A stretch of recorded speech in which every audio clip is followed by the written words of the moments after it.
am recording now. Hello and welcome back. It's been a while since I've last read. Only probably like a week. I am almost, well, I wouldn't say almost. I think like I'm more than a third of the way there. Yeah, I'm more of a third of the way there. I can't say I'm halfway. Almost halfway, because, no. I can't say that, but I'm not going to. Okay, the last time,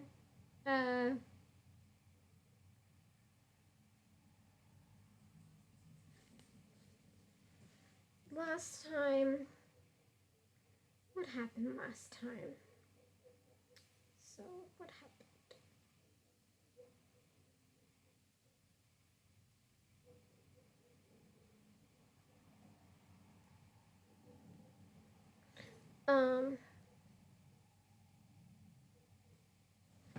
Yeah. Hold on just 1 second.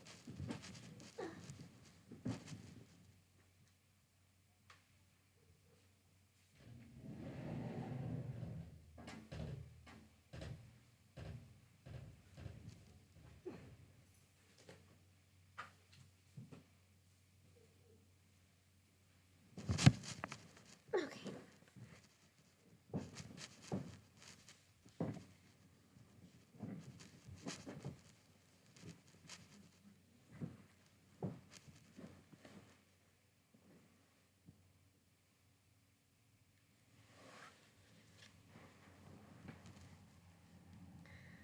But yeah, last we left off, I think she was starting to train to become a geisha with Memoirs, and then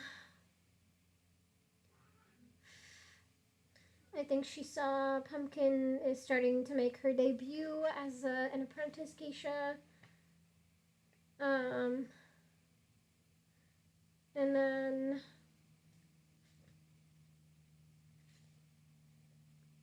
I think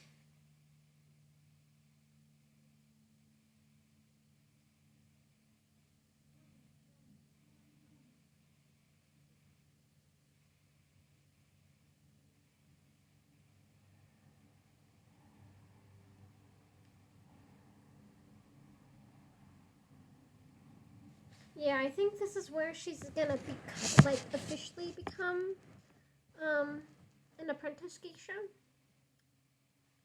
Because she was in training, but now it's like she's actually gonna, dress up and stuff like that. So yeah, let me gauge how much I want to read today. That should be good. Yeah. I feel like I'll be able to read that.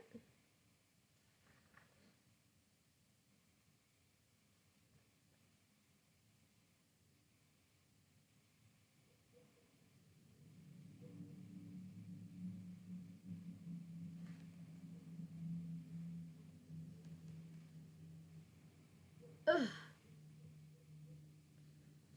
Alright, but let's begin.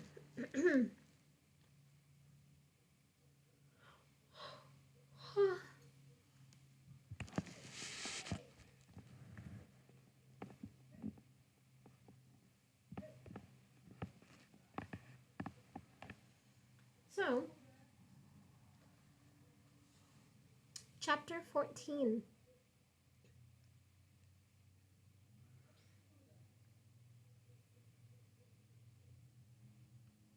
Yeah.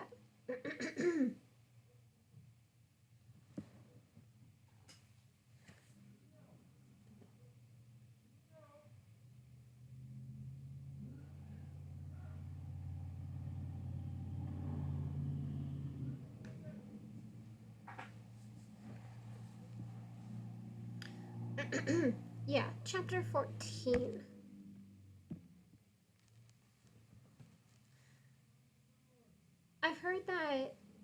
I've heard it said that the week in which a girl prepares for her debut as an apprentice geisha is like when a caterpillar turns into a butterfly.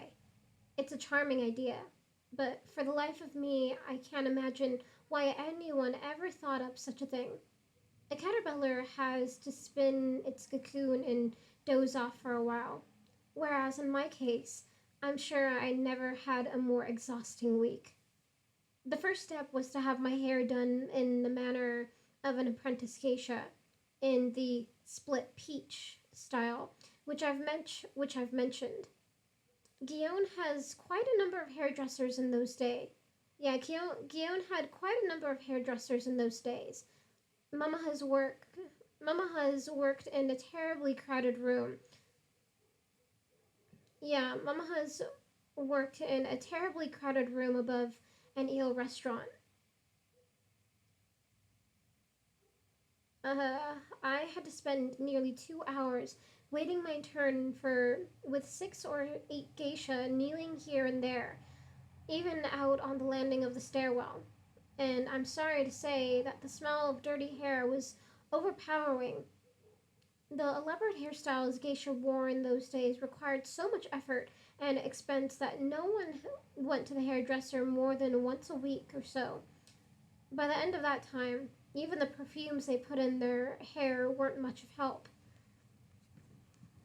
When at last came my when at last my turn came, the first thing the hairdresser did was put me over a large sink in a position that made me wonder if he was going to chop off my head. Then he poured a bucket of warm water over my hair and began to scrub it with soap. Actually, scrub isn't strong enough a word, because what he did to my scalp using his fingers is more like what a workman does in a field using a hoe. Looking back on it, I understand why. Dandruff is a great problem among geisha, and very few things are more unattractive and make the hair look more unclean. The hairdresser may have had the best motives, but after a while my scalp felt so raw. I was almost in tears from the pain. Finally, he said to me, "Go ahead and cry if you have to. Why do you think I put you over the sink?"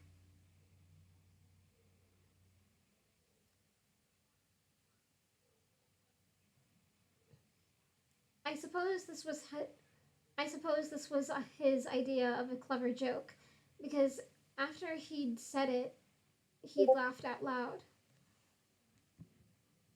Here's the crying sink.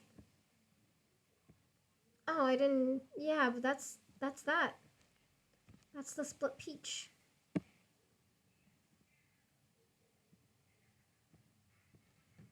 I didn't hear your notifications. Hopefully, I'll hear them.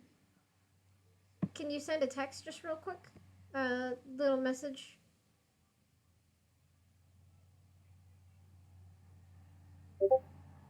Oh, okay. Now I can hear it. Ah, thank you. I love you too. Okay. But yeah, now you can hear my thing now. Okay. Let's begin again.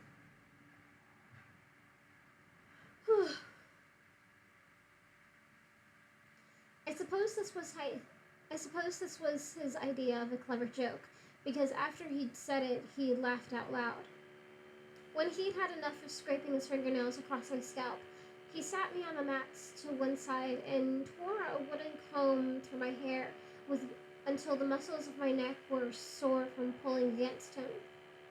At length, he satisfied himself that the knots were gone, and then combed uh, camellia oil into my hair, which gave it a lovely sheen. I was starting to think the worst was over, but then he took out a bar of wax, and I must tell you that even with camellia oil as a lubricant and a hot iron to keep the wax soft, hair and wax were never meant to go together. It says a great deal about how civilized we human beings are, that a young girl can willingly sit and allow a grown man to comb wax through her hair without doing any more than whimpering quietly to herself. If you tried such a thing with a dog, it would bite you so much you'd be able to see through your hands. When my hair was evenly waxed, the hairdresser swept the forelock back yeah, forelock back and brought up, brought the rest up. Yeah, doesn't sound so pleasant.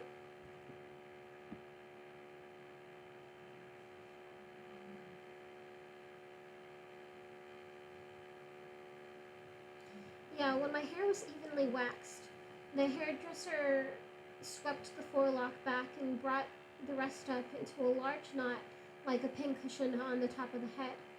When viewed from the back, this pincushion has a split in it, as if it's cut in two, which gives the hairstyle its name of split peach. Even though I wore the split peach hairstyle for a number of years, there's something about it that never occurred to me until quite some time later when a man explained it. The knot, what I've called the pincushion, is a form of wrapping the hair around a piece of fabric. In in back in back where the knot is split, the fabric is left visible. It might be any design or color, but in the case of an apprentice geisha, after a certain point in her life, at least, it's always red silk. One night, a man said to me, most of these innocent little girls have no idea how provocative this split peach hairstyle really is. Imagine that you're walking along behind a young geisha, thinking all sorts of naughty thoughts about what you might like to do to her, and then you see on her head this split peach shape with a big splash of red inside the cleft. And what do you think of? Well, I didn't think of anything at all, and I told him so. You aren't using your imagination, he said. After a moment, I understood and turned so red he laughed to see it.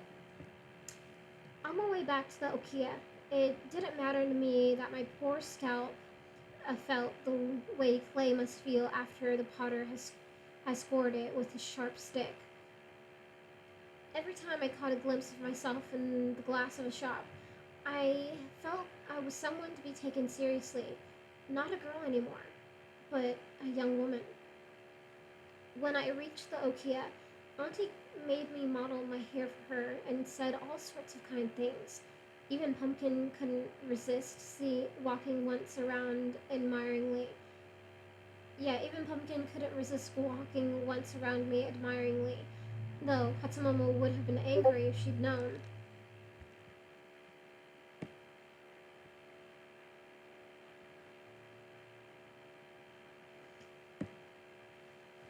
I don't know either. If it were like a horizontal slit, yeah, I could see it. But back in those days, you know, everyone was so, I guess, quote unquote proper. Split peach hairstyle.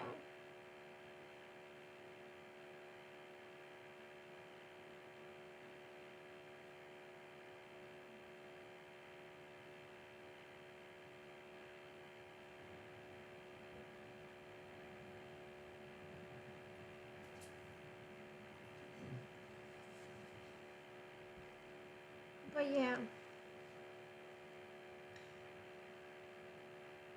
yeah, though Hatsumomo would have been angry if she'd known. And what do you suppose Mother's reaction was?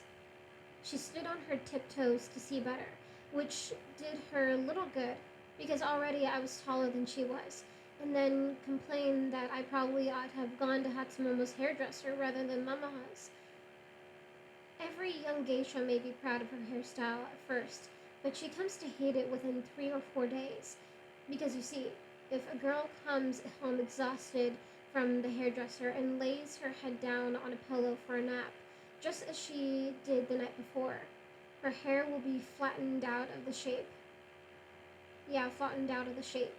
The moment she awakens, she'll have to go right back to the hairdresser again. For this reason, a young apprentice geisha must learn a new way of sleeping after her hair is styled for the first time. She doesn't use an ordinary pillow any longer, but a takam, yeah, but a takam, Takamakura, Takamakura, Takamakura, which I've mentioned before. It's not so much a pillow as a cradle for the base of the neck.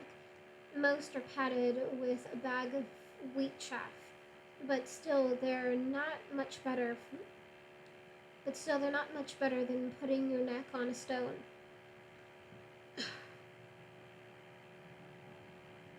You lie there on your futon with your hair suspended in the air, thinking everything is fine until you fall asleep.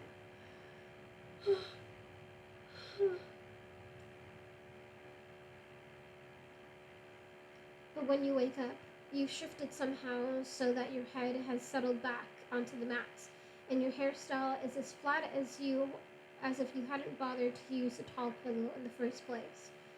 In my case, Auntie helped me avoid this by putting a tray of rice flour on the mats beneath my hair. Yeah, beneath my hair. Whenever my head drooped back while I slept, my hair sank into the rice flour, which stuck to the wax and ruined my hairstyle. I already watched Pumpkin go through this ordeal. Now it was my turn. For the first time, I woke up every morning with my hair ruined and had to wait in line at the hairdresser for my chance to be tortured. Every afternoon during the week leading up to my debut, Auntie dressed me in the complete regalia of an apprentice geisha and made me walk up and down the dirt corridor of the Okia to build up my strength. In the beginning, I could scarcely walk at all, and worried that I might tip over backward. Young girls dress much more ornately than older women, you see, which means brighter colors and showier fabrics, but also longer obi. A mature woman will wear the obi tied in the back in a manner we call a drum knot, because it makes a tidy little pox shape. It doesn't require very much fabric. But a girl younger than around 20 or so wears her obi in a showier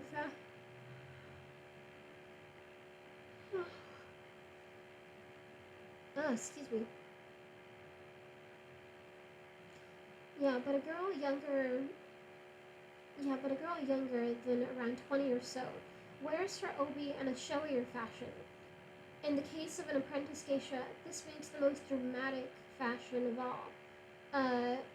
Darari obi, dangling obi, knotted almost as high as the shoulder blades, and with the ends coming nearly to the ground.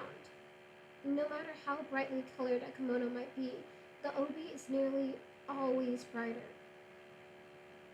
When an apprentice geisha walks down the street in front of you, you notice not her kimono, but rather her brilliantly colored dangling obi, which with just a margin of kimono showing at the shoulders and on the sides. To achieve this effect, the obi must be so long that it stretches all the way from one end of a room to the other. But it isn't the length of the obi that makes it so hard to wear. It's the weight. For it's nearly always made of heavy silk brocade. Just to carry it up the stairs is exhausting, so you can imagine how it feels to wear it. The thick band of it squeezing your middle like one of those awful snakes, and the heavy fabric hanging behind you, making you feel as if someone has strapped a traveling trunk to your back. To make matters worse, the kimono itself is also heavy. The long, swinging sleeves. I don't mean sleeves that drape over the hand and onto the ground.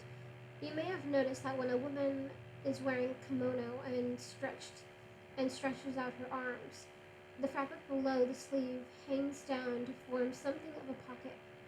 This baggy pocket, which we call the furi, is the part that's so long on the kimono of an apprentice geisha. It can easily drag along the ground if a girl isn't careful. And when she dances, she will certainly trip over her sleeves if she doesn't wrap them many times around the forearm to keep them out of the way. Years later, a famous scientist from Kyoto University, when he was very drunk one night, said something about the costume of an apprentice geisha that I've never forgotten. The mandrill of the mandrill of Central Africa is often considered the showiest of primates, he said. But I believe the apprentice geisha of Guion is perhaps the most brilliantly colored primate of all. Finally, the day came when Mamaha and I were to perform the ceremony binding us as sisters. I bathed early and spent the rest of the morning dressing. Auntie helped me with with the finishing touches on my makeup and hair. Because of the wax and makeup covering my skin, I had the strange sensation of having lost all feeling in my face. Every time I touched my cheek, I could feel I could feel only a vague sense of pressure from my finger. I did it so many times, Auntie had to redo my makeup. Afterward, as I studied myself in the mirror, the most peculiar thing happened. I knew that the person kneeling before the makeup stand was me, but but so was the unfamiliar girl gazing back. I actually reached out to touch her. She wore the magnificent makeup of a geisha. Her lips were flowing.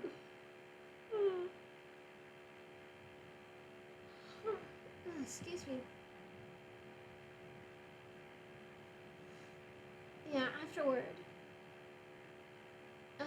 Yeah. I actually reached out to touch her. She wore the magnificent makeup of a geisha. Her lips were flowering red on a stark white face. Her cheeks tinted a soft pink. Her hair was not. Her hair was ornamented with silk flowers and sprigs of unhusked rice. She wore a formal kimono of black with the crest of the Nita Okia. When at last I could bring myself to stand, I went into the hall and looked in astonishment at myself at the full-length mirror. Beginning at the hem of my own, Beginning at the hem of my gown, an embroidered dragon circled up the bottom of the robe to the middle of my thigh. His mane was woven in threads lacquered with a beautiful reddish tint. His claws and teeth were silver, his eyes gold, real gold. I couldn't stop tearing. I couldn't stop tears from welling up in my eyes, and had to look straight up at the ceiling to keep them from rolling into my cheeks. Before leaving the Okia, I took the handkerchief the chairman had given me and tucked it into my obi for good luck.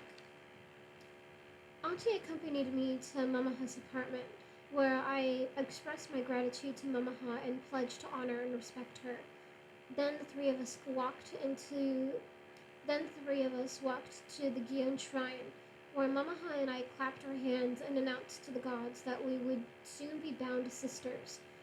I prayed for their favor in the years ahead, and then closed my eyes and thanked them for having granted me the wish I'd pleaded for 3.5 years and and thanked them for having granted me the wish I'd pleaded for 3.5 years earlier, that I should become a geisha. The ceremony was to take place at the Ichiriki tea house, which is certainly the best known tea house in all of Japan. It was quite a history. Yeah, it has quite a history, partly because of a famous samurai who hid himself there in the early 1970s. Not 1970s. In the early 1700s. I don't know why I said 1970s.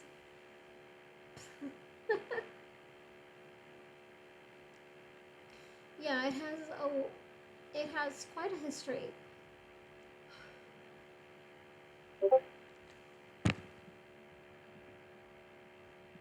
The 1970s, right? I know that samurai. Do you?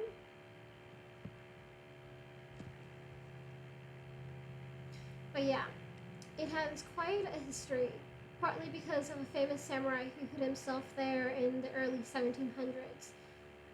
If you've ever heard the story of the 47 Ronin, who avenged their master's death, and afterward killed themselves by seppuku. Well, it was their leader who hid himself in the Ichiriki tea house while plotting revenge. Most of the first-class tea houses in Gion are invisible from the street, except for their simple entrances. But the Ichiriki is as obvious as an apple on a tree.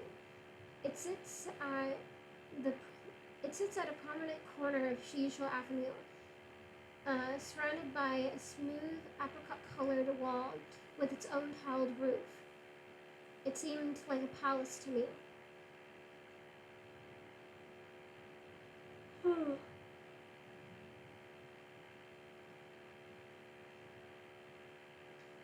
We were joined there by two.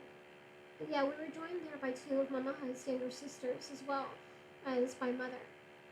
When we had all assembled in the exterior garden, a maid led us through the entrance hall and down a beautiful meandering corridor to a small tatami room in the back. I had never seen such elegant surroundings before. Every piece of wood trim gleamed. Every plaster wall was perfect in its smoothness. I smelled the sweet, dusty fragrance of kuroyaki, char black, a sort of perfume made by charring wood and grinding it into a soft gray dust. It's very old-fashioned, and even Mamaha, who was as traditional a geisha as you would find, preferred something more Western. But all the kuriyaki worn by generations of geisha still haunted the Ichiriki. I have some even now, which I keep in a wooden vial, and when I smell it, I see myself back there once again. The ceremony, which was attended by the mistress of the Ichiriki, lasted only about 10 minutes. A maid brought a tray with several sake cups, and Mamaha and I drank together.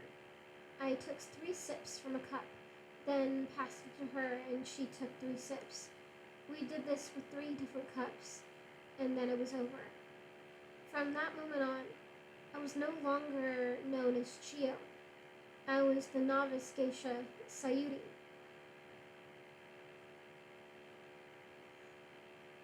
During the first month of an apprenticeship, a young geisha is known as a novice and cannot perform dances or entertain on her own without her older sister, and in fact does little besides watching and learning. As for my name of Sayuri,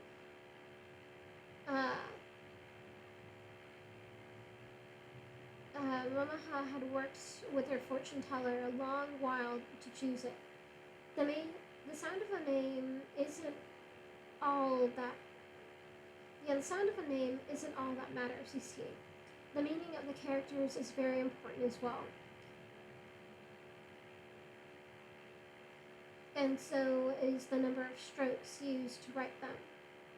For there are lucky and unlucky stroke counts. My new name came from Sa, meaning together, U, from the zodiac sign for the hen, in order to balance other elements in my personality, and 3, meaning understanding. All the combinations involving an element from Mamaha's name. Unfortunately, it had been all the combinations involving an element of Mamaha's name, unfortunately, had been pronounced inauspicious by the fortune teller. I thought Sayuri was a lovely name, but it felt strange not to be known as Chiyo any longer. After the ceremony, we went into another room for a lunch of red rice, made of rice mixed with red beans. I picked at it, feeling strangely unsettled and not at all like celebrating. The mistress of the tea house asked me a question, and when I heard her call me Sayuri, I realized what was bothering me. It was as if the little girl named Chio, running barefoot from the pond to her tipsy house, no longer existed. I felt that this new girl, Sayuri, with her gleaming white face and her red lips, had destroyed her. Mama had planned to spend the early afternoon taking me around Gion to introduce me to the mistresses of the various tea houses and Okia with which she had relationships. But we didn't head out the moment lunch was done. Instead, she took me into a room at the Ichiriki and asked me to sit. Of course, a geisha never really sits while wearing kimono. What we call sitting is probably what other people call kneeling. In any case, after I'd done it, she made a face at me and told me to do it again. The robes were so awkward, it took me several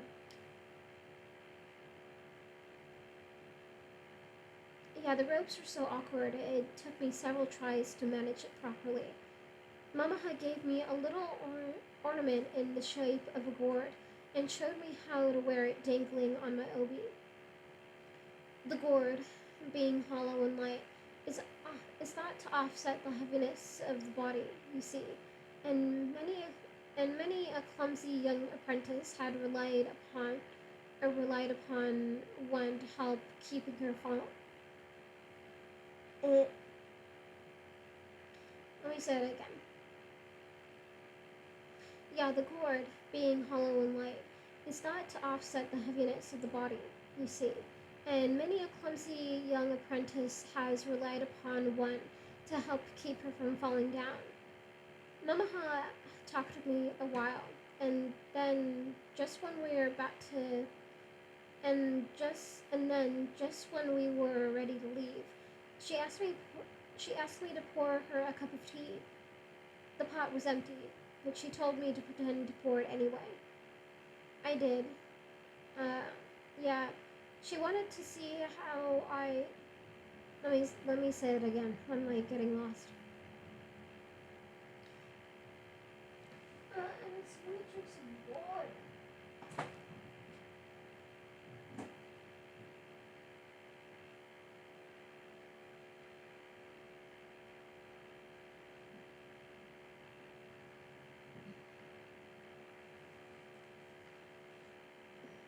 Okay.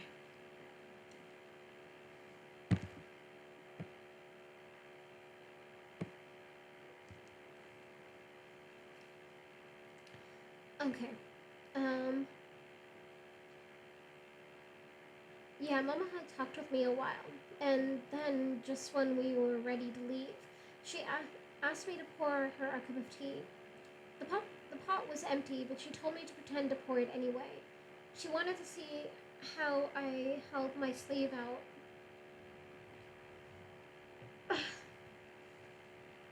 Yeah, she wanted to see how I held my sleeve out of the way when I did. I thought I knew exactly what she was looking for and tried my best, but Mama was unhappy with me. First of all, she said, whose cup are you filling? Yours, I said. Well, for heaven's sake, you don't need to impress me. Pretend I'm someone else. Am I a man or a woman? A man, I said. All right then, pour me a cup again. I did so, and Mama practically broke her neck trying to peer up my sleeve as I held my arm out. How do you like that? She asked me, because that's exactly what's going to happen if you hold your arms so high. I tried pouring again with my arm a bit lower. This time she pretended to yawn and then turned and began a conversation with an imaginary geisha sitting on the other side of her. I think you're trying to tell me that I bored you? I said. But how can I bore you just pouring a cup of tea? You may not want me looking up your sleeve, but that doesn't mean you have to act prissy. A man is interested in only one thing, Believe me, you'll understand all too soon what I'm talking about. In the meantime, you can keep him happy by letting him think he's permitted to see parts of your body no one else can see. If an apprentice geisha acts the way you did just then, pouring tea just like a maid would, the poor man will lose all hope. Try again, but first show me your arm. So I drew my sleeve up above my elbow and held my arm out for her to see. She took it and turned it in her hand to look at the top and bottom. You have a lovely arm and beautiful skin. You should make sure every man who sits near you sees it at least once.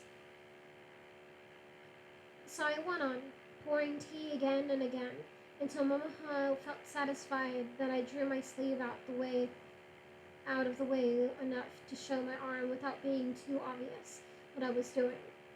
I looked laughable. I looked laughable if I hiked my sleeve up to my elbow. The trick was to act like I was merely pulling it out of the way.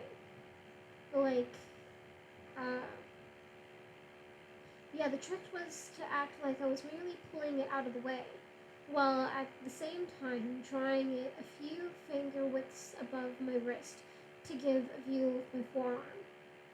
Mamaha said the prettiest part of the arm is the underside, so I must always be sure to hold the teapot in such a way that a man saw the bottom of my arm rather than the top. She asked me to do it again, this time pretending I was pouring tea for the mistress of the Ichiriki.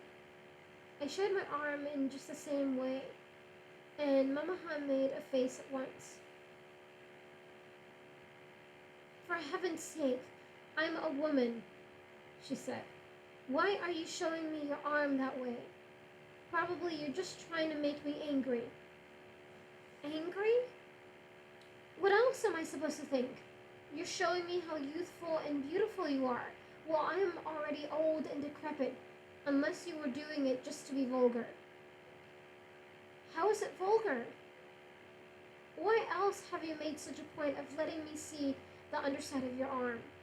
You may as well show me the bottom of your foot or the inside of your thigh. If I happen to catch a glimpse of something here or there, well, that's all right. But to make such a point of showing it to me? So I poured a few more times until I had learned a more demure and suitable method. Whereupon Mamaha announced that we were ready to go out into Guillaume. Already by this time, I'd been wearing the complete ensemble of an apprentice geisha for several hours. Now I had to try walking all around Guillaume in the shoes we call okobo. They're quite tall and made of wood, and with lovely lacquered thongs to hold the foot in place. Most people think it very elegant the way they taper down like a wedge, so that the footprint of the bottom at the bottom is about half the size of the top. But I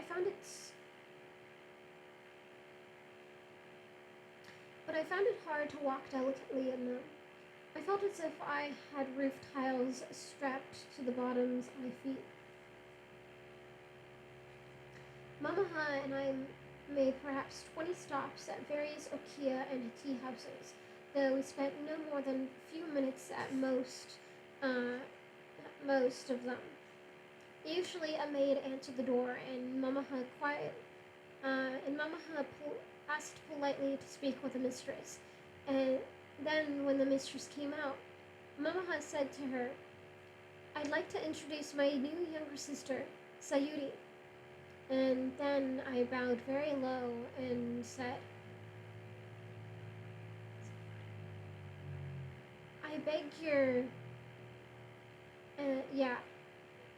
And then I bowed very low and said, "I beg your favor, please, mistress." The mistress and Mamaha would chat for a moment, and then we left. At a few of the places we were asked Uh, oh god, I have like some pain in my lower back. It's like a pinched nerve or something. I don't know, but I feel like that would hurt even more. Okay.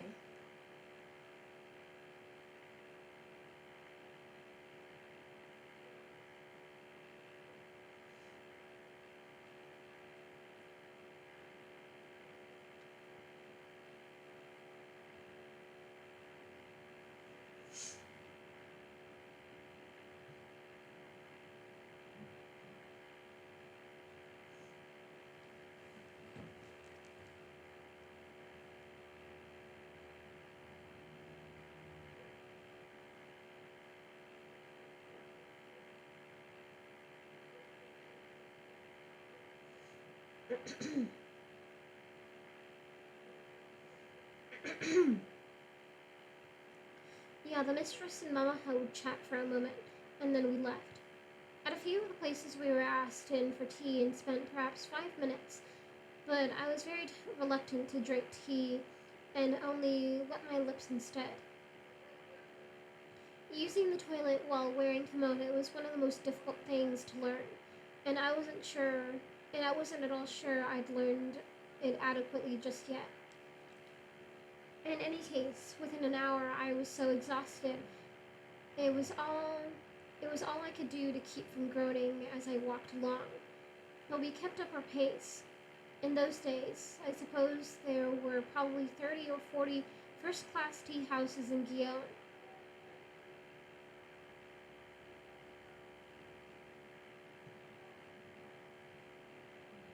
Yeah, let me say it again. I'm getting distracted.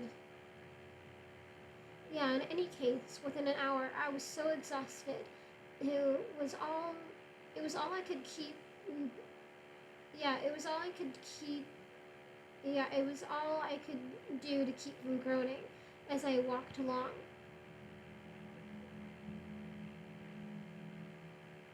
Yeah, as I walked along. But we kept our pace. In those days, I suppose there were probably 30 or 40 first-class tea houses in Guillaume, and another 100 or so of a somewhat lower grade. Of course, we couldn't visit them all. We went to the 15 or 16 where Mamaha was accustomed to entertaining.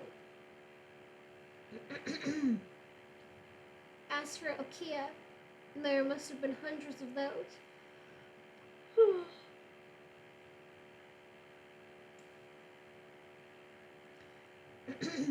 but we went only to the few which but we went only to the few with which Mamaha had some sort of relationship. Soon after 3 o'clock we were finished. I would have liked nothing better than to go back to the Okia to fall asleep for a long while. But Mama had plans for me that very evening. I was to I was to attend my very yeah, I was to attend my first engagement as a novice geisha. Go take a bath, she said to me. You've been you've been perspiring a good deal, and your makeup hasn't held up. It was a warm fall day, you see, and I'd been working very hard.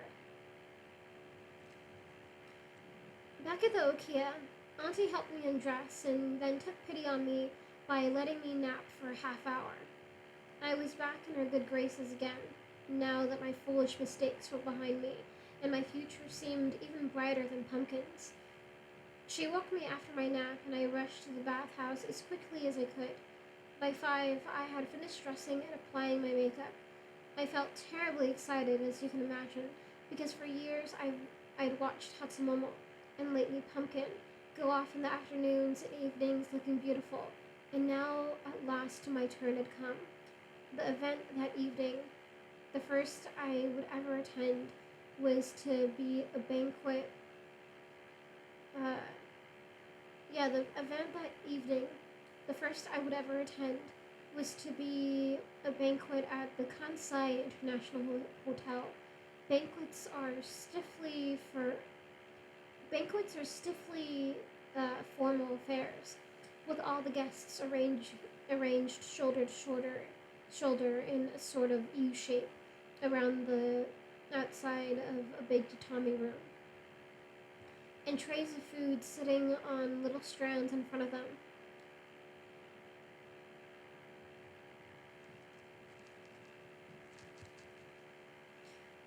The geisha, who were there to entertain, move around.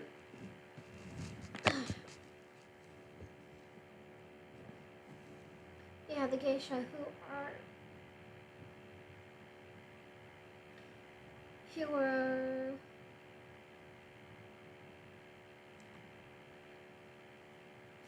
yeah, the geisha who were there to entertain move around the center of the room, inside the U shape made by all the trays.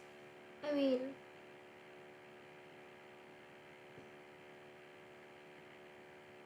hold on, sorry, I got confused. Yeah, banquets are stiffly formal affairs, with all the guests arranged shoulder to shoulder in a sort of U shape around the outside of a big tatami room, and trays of food sitting on little stands in front of them. The geisha, who were there to entertain, move around the center of the room, inside the U shape made by all the trays. I mean, I mean, and spend only a few minutes kneeling before each guest to pour sake and chat. It isn't what you'd call an exciting affair.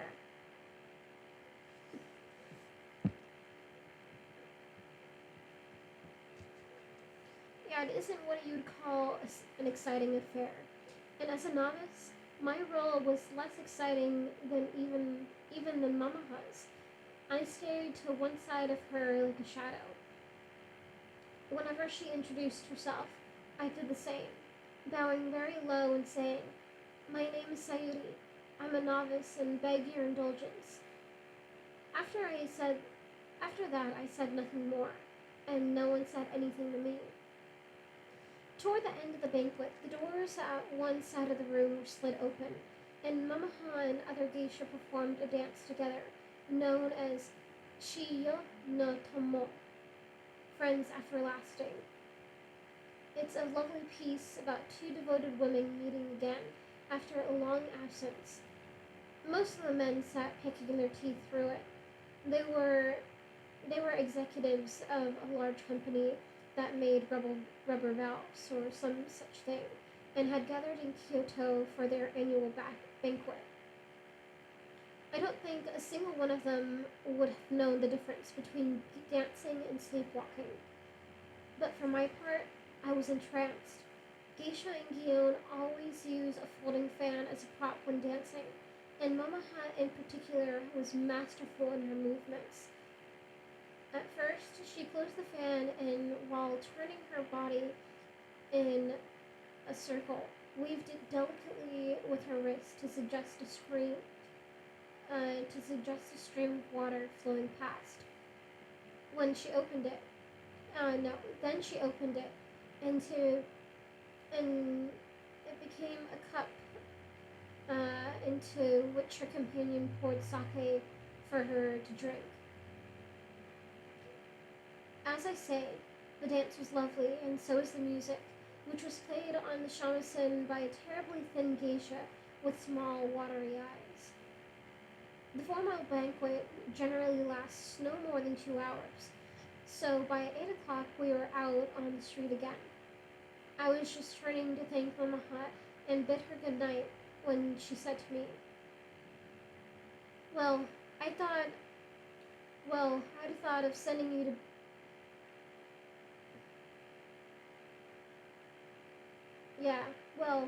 I'd thought of sending you back to bed now, but you seem to be so full of energy. I'm heading to the Komoriya. I'm heading to the Komoriya tea house. Come along with me and have your first taste of an informal party.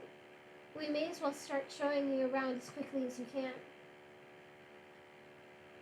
I couldn't very well tell her I felt too tired to go, so I swallowed my real feelings and followed her up the street.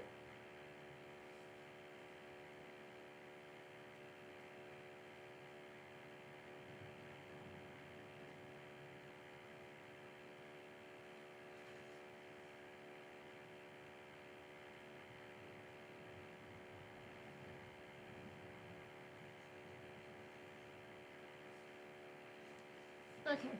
Sorry, I had to read ad. Okay. The party, as she ex- the party, as she explained to me along the way, was to be given by the man who ran the National Theater in Tokyo. He knew all the important geisha in nearly every geisha district in Japan, and although he would probably be very cordial when Mamaha introduced me, I shouldn't expect him to say much. My only responsibility, my only responsibility was to be sure I always looked pretty and alert. Just to be sure you don't let anything happen.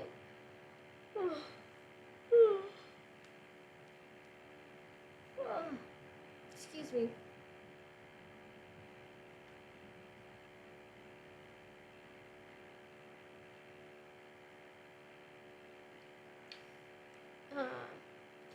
Just to be sure you don't let anything happen to make you look bad, she warned.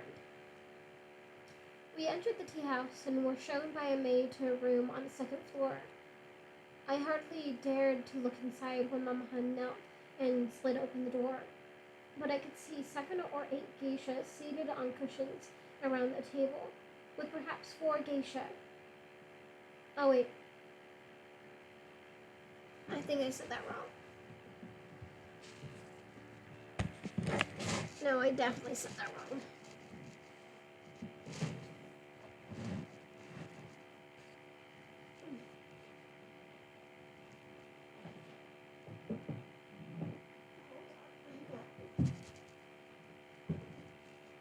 There we go.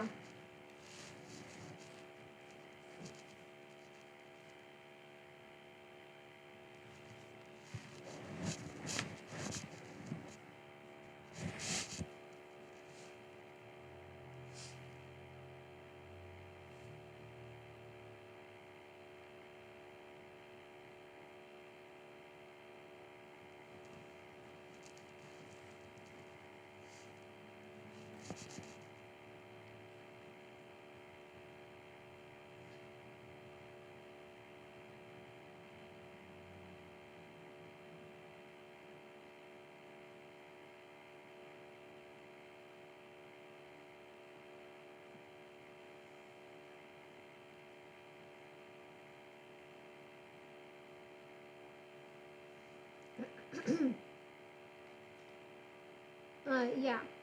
We entered the tea house and were shown by a maid to a room on the second floor. I hardly dared to look inside when Mama Han knelt and slid open the door, but I could see 7 or 8 men seated on cushions around a table, with perhaps 4 geisha.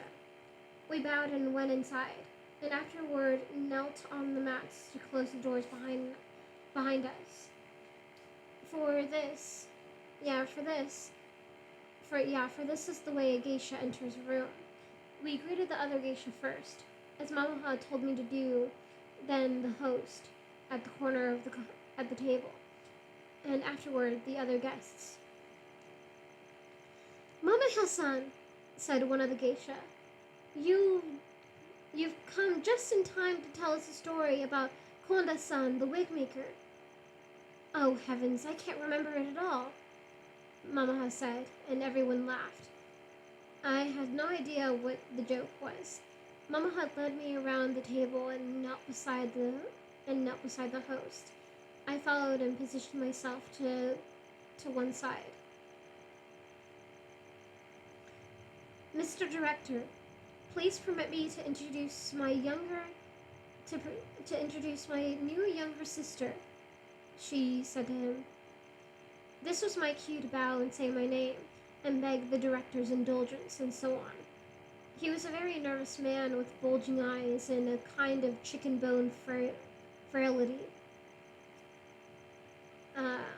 He didn't even look at me, but only flicked his cigarette in the nearly full ashtray before him and said, What is all the talk about Konda-san the wig maker? All evening the girls keep referring to it, and none of them will tell them the story. Honestly, I wouldn't know, Mamaha said. Which means, said another geisha, that she's too embarrassed to tell it. If she won't, I suppose I'll have to. The men seemed to like this idea, but Mamaha only sighed. In the meantime, I'll give Mamaha a cup of sake to calm her nerves, the director said, and washed out his own sake cup in a bowl of water uh, on the center of the table, which was there for that very reason, before offering it to her. Well, the other geisha began. This fellow Konda-san is the best wig maker in Gion, or at least everyone says so. And for years, Mamaha-san went to him. She always has the best of everything, you know. Just look at her, and you can tell. Mamaha made a mock angry face. She certainly has the best sneer, said one of the men. Yeah, she certainly has the best sneer, said one of the men. During a performance, the geisha went on, a wig maker is always backstage to help with changes of costume. Often, while a geisha is taking off a certain robe or putting on another one, something will slip here and there, and then suddenly a naked breast or a little bit of hair. You know, these things will happen. And anyway, all these years I've been working in a bank, said one of the men. I want to be a wig maker. There's more to it than just gawking at naked women. Anyway, Mamaha-san always acts very prim and goes behind a screen to change. Let me tell the story, Mamaha interrupted. You're going to give me a bad name. I wasn't being prim. Konda-san was always staring at me like he couldn't wait for the next costume change, so I had a screen brought in. It's a wonder Konda-san didn't burn a hole in it with his eyes, trying to see through it the way he did. Why couldn't you just give him a little glimpse now and then? The director interrupted. How can it hurt you to be nice? I've never thought of it that way, Mamaha said. You're quite right, Mr. Director. What harm can a little glimpse do? Perhaps you want to give us one right now? Everyone in the room burst out laughing at this. Just when things were starting to calm down, the director started it all over by rising to his feet and beginning to untie a sash of his robe. I'm only going to do this, he said to Mamaha-san, if you give me a glimpse in return. I never made such an offer, Mamaha said. That isn't very generous of you. Generous people don't become geisha, Mamaha said. They become the patrons of geisha. Never mind then, the director said, and sat back down.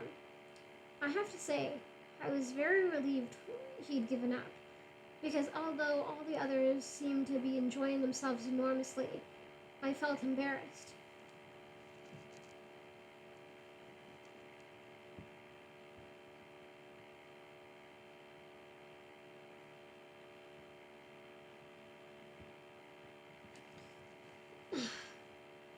Where was I? Yeah, where was I? Mamaha said. Well, I had the screen brought in one day, and I thought this was enough to keep me safe from Konda-san, but when I hurried back from the toilet at one point, I couldn't find him anywhere. I began to panic, because I needed a wig for my next entrance, but soon we found him sitting on a chest against the wall, looking very weak and sweating. I wondered if this was something wrong. I wondered if there was something wrong with his heart. He had my wig beside him, and when he saw me, he apologized and helped me put it on, and helped put it on me. Then later, that afternoon, he'd handed me a note he'd written. Here, Mama's voice trailed off. At last, one of the men said, "Well, what did it say?" Mama covered her eyes with her hand. She was too embarrassed to continue, and everyone in the room broke into laughter. "All right, I'll tell you what he wrote." All right, I'll tell you what he wrote, said the geisha who'd begun the story. It was something like this. "Dearest Mamaha, you are the very loveliest geisha in all of Gion," and so forth. After you have worn a wig, I always cherish it and keep it in my workshop to put my face into it and smell the scent of your hair many times a day. But today, when you rushed to the toilet, you gave me the greatest moment of my life. While you were inside, I hid myself at the door, and the beautiful tinkling sound, more lovely than a waterfall." The men laughed so hard that the geisha had to wait before going on. "And the beautiful tinkling sound, more lovely than a waterfall, made me hard and stiff where I myself tinkle." "He didn't say it that way," Mama said. He wrote, the beautiful tinkling sound, more lovely than a waterfall, caused me to swell and bulge at the knowledge that your body was bare." Then he told her, the other geisha said, that he was unable to stand afterward because of the excitement, and he hoped that one day he would experience such a moment again. Of course, everyone laughed, and I pretended to laugh too. But the truth is, I was finding it difficult to believe that these men, who had played so considerably to be there, among women trapped in beautiful, expensive robes, really wanted to hear the same sorts of stories children back in the pond of Yoroido might have told. I'd imagined feeling out of my depth in a conversation I'd imagine feeling out of my depth in a conversation about literature or kabuki or something of that sort. And of course, there were such parties in Gion. It just happened that my first one was of more childish. It just happened that my first was of the more childish kind.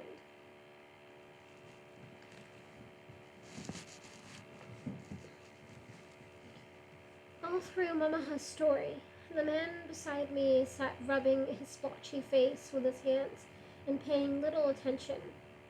Now he looked at me a long while, and then asked, "What's the matter with your eyes? Or have I just drank too much?" He certainly had drunk too much, though I did think it would be proper to tell him. But before I could answer, his eyebrows began to twitch, and a moment later, he reached up and scratched his head so much that a little cloud of snow spilled onto his shoulders. As it turned out, he was known in Gion as Mr. Snow Showers because of his terrible dandruff. He seemed to have forgotten the question he'd asked me, or maybe he never expected me to answer it, because now he asked my age.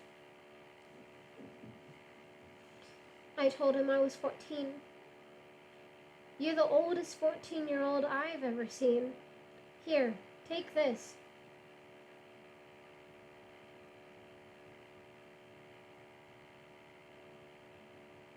Uh, he said, and handed me his empty sake cup. Oh no, thank you, sir, I replied, for I'm only a novice. This was what Mama had taught me to say, but Mr. Snowshowers didn't listen. He just held the cup in the air until I took it and lifted up a vial of sake for me to pour. I wasn't supposed to drink sake because an apprentice geisha, particularly one still in her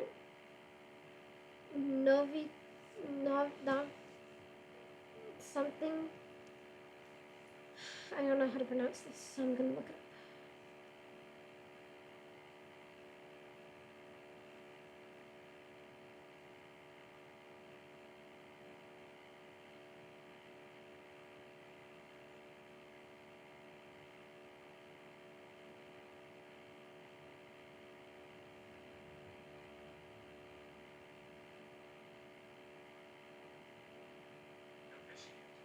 Novitiate. Okay. Yeah, I wasn't supposed to drink sake because an apprentice geisha, particularly one still in her novitiate, should appear childlike. But I couldn't very well disobey him. I held the cup out. I held the sake cup out, but he scratched his head again before he poured, and I was horrified to see a few flecks settle into the cup. Mr. Snow showered. Mr. Snow Showers filled it with sake and said to me, "Now drink up. Go on. First of many." I gave him a smile and had just begun to raise the cup slowly to my lips, not knowing what else I could do, when, thank heavens, Mama had rescued me.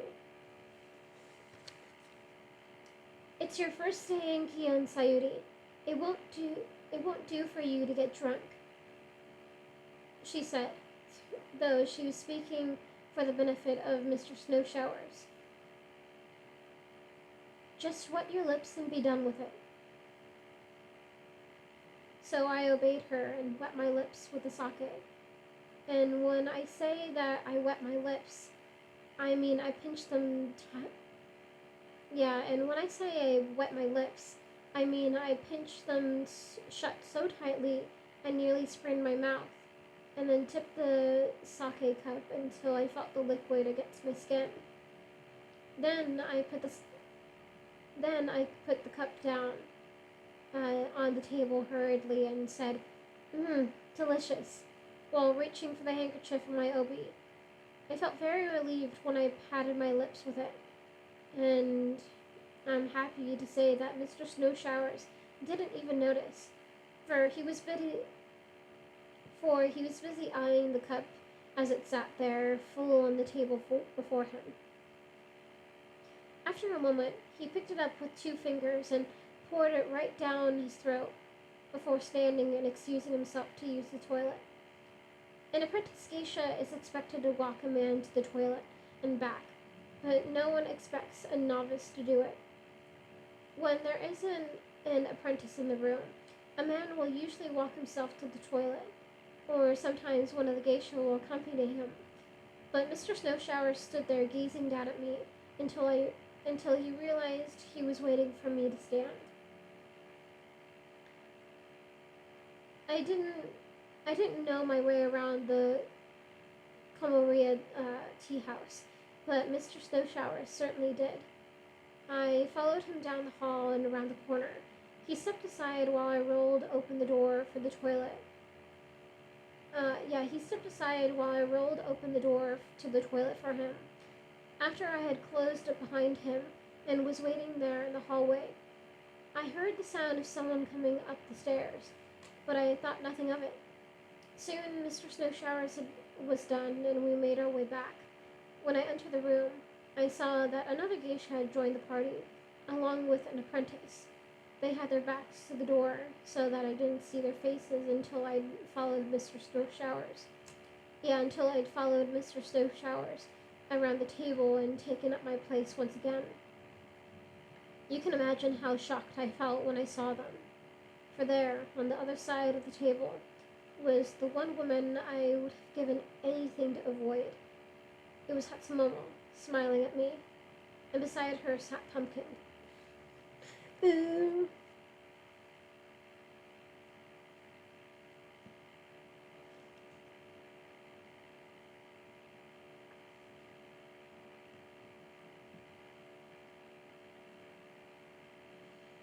Alright. Now...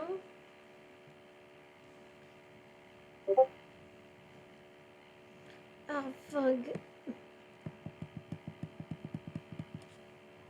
Oh, yeah. Okay. This will probably be the last chapter I read, maybe.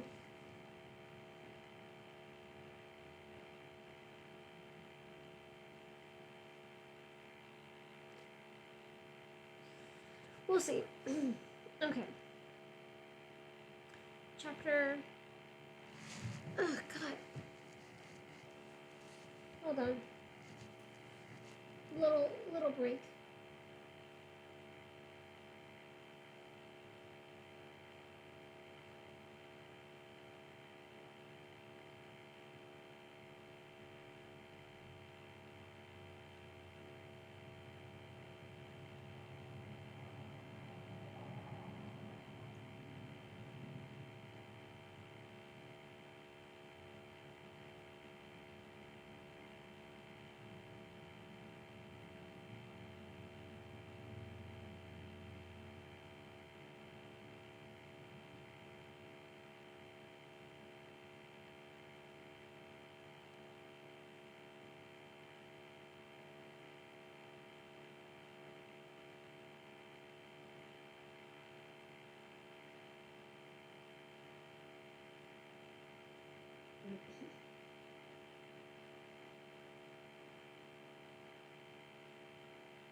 Okay.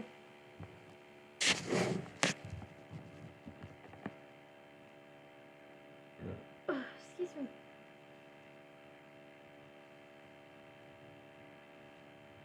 Alright. So, Chapter 15. Chapter 15. Sorry.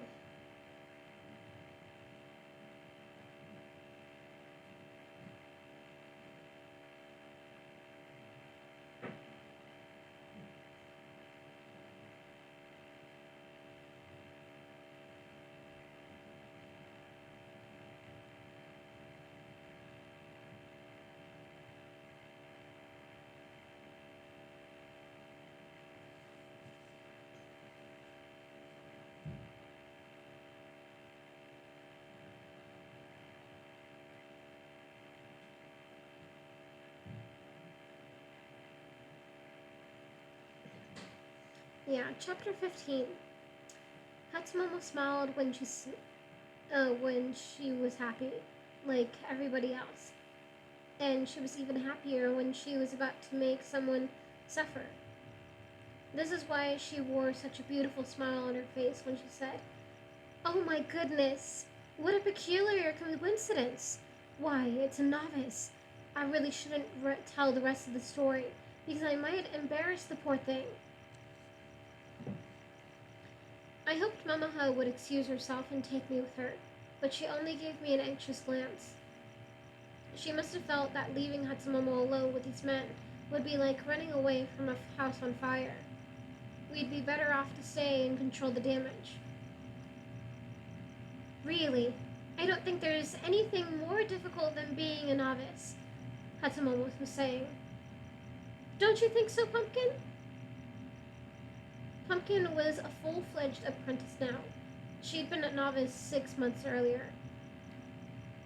I glanced at her for sympathy, but she just stared at the table with her hands in her lap. Knowing her as I did, I understood that the little wrinkle at the top of her nose meant she was meant she felt upset. Yes, ma'am, she said. Such a difficult time of life, Hatsumomo went on. I can still remember how hard I found it. What is your name, little novice? Happily, I didn't have to respond, because Mamaha spoke up.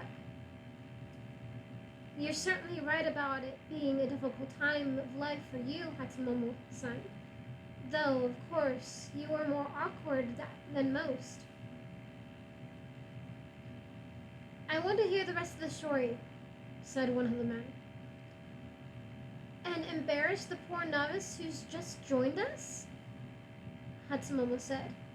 I'll tell it only if you promise that you won't think about this poor girl as you listen. Be sure to picture some other girl in your mind. Hatsumomo could be ingenious in her devilishness. The men might not have pictured the story happening to me earlier, but they certainly would now. Let's see, where was I? Hatsumomo began. Oh, yes. Well, this novice I mentioned, I can't remember her name, but I ought to give her one to keep you from confusing her with this poor girl.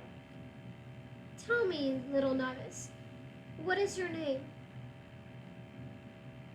Sayuri, ma'am, I said, and my face felt so hot from nervousness that I wouldn't have been surprised if my makeup had simply melted off.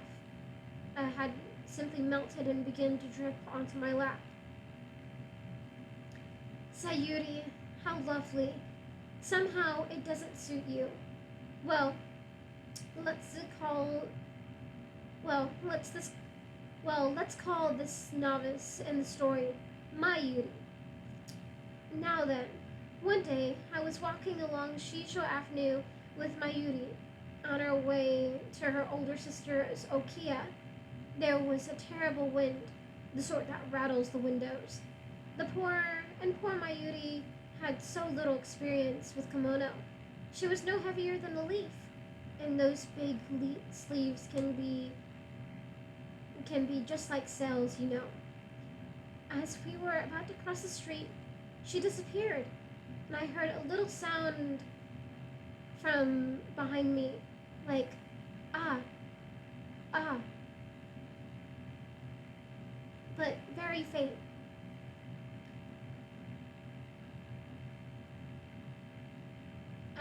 Here, Hatsumomo turned to look at me. My voice isn't high enough, she said. Let me hear you say it. Ah.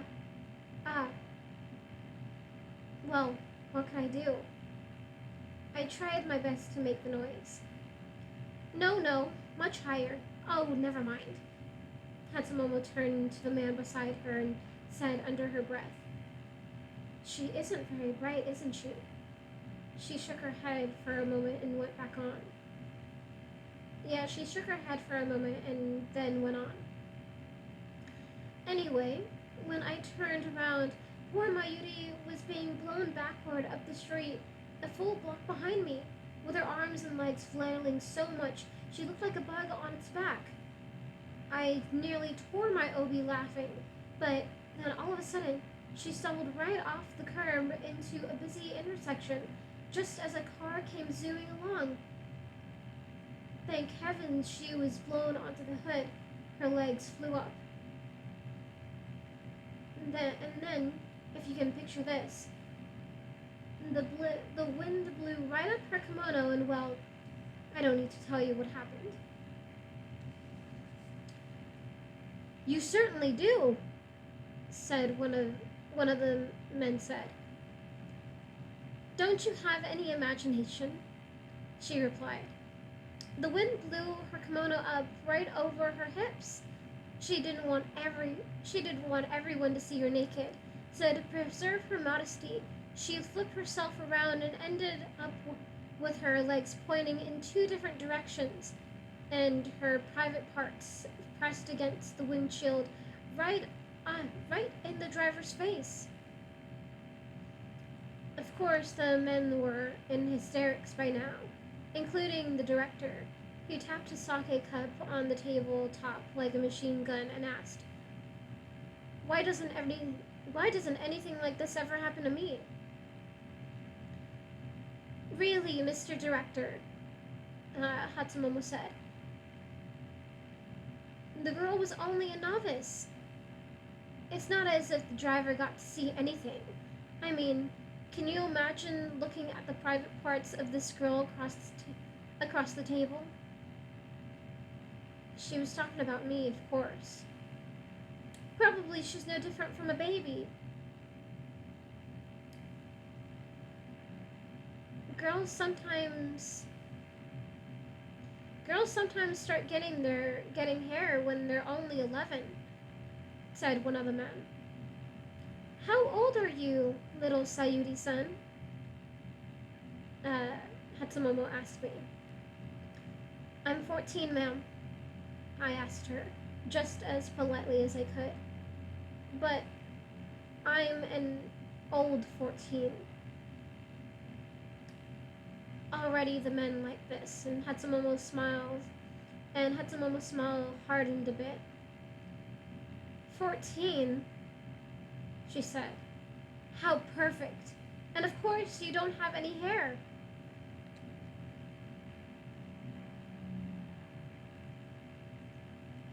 Oh, but I do. A good deal of it. And I reached up and patted one hand against the hair on my head. I guess this must have been a clever thing to do, although it didn't seem particularly clever to me. The men laughed harder than they'd laughed even at Hatsumomo's story. Hatsumomo laughed too, I suppose because she didn't want to seem as if the joke had been on her. As the laugh died down, Mama and I left. We hadn't even closed the door behind us before we heard Hatsumomo excusing herself as well. She and Pumpkin followed us down the stairway. Why, Mama-san, Hatsumomo said. This has simply been too much fun. I don't know why we haven't entertained together more often. Yes, it has been fun, said Mamaha. I just relish the thought of what the future beholds. After this, Mamaha gave me a very satisfied look. She was relishing the thought of seeing Hatsumomo destroyed.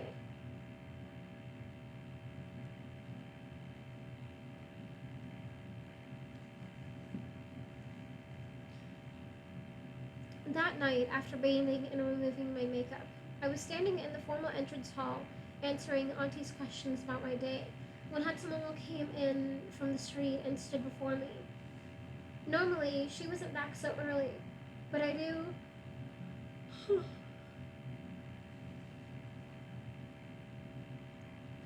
but I knew the moment I saw her face that she'd come back only for the purpose of confronting me. She wasn't even wearing her cruel smile, but had her lips pressed together in a way that looked almost unattractive.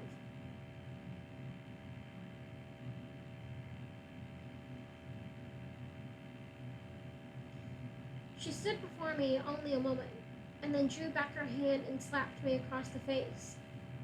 The last thing I saw before her hand struck me was a glimpse of her clenched teeth like two strings of pearls. I was so stunned I can't recall what happened immediately afterward, but Auntie and Hatsumomo must have begun to argue, because the next thing I heard was Hatsumomo saying, "If this girl embarrasses me in public again, I'll be happy to slap the other side of her face." How did I embarrass you? I asked her. You knew perfectly well what I meant when I wondered if you had hair, but you made me look like a fool. I owe you a favor. Yeah, I owe you a favor, little Chio. I'll return it soon, I promise. Hatsumomo's anger seemed to close itself up, and she walked back out of the Okiya, where Pumpkin was waiting on the street to bow to her. I reported this to Mamaha the following afternoon, but she hardly paid any attention. Yep. She mad.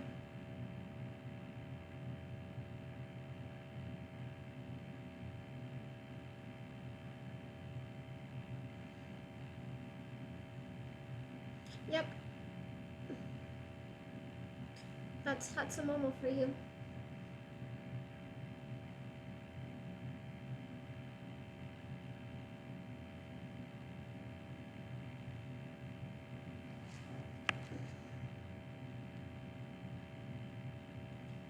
Yeah, I reported this to Mamaha the following afternoon, but she hardly paid any attention.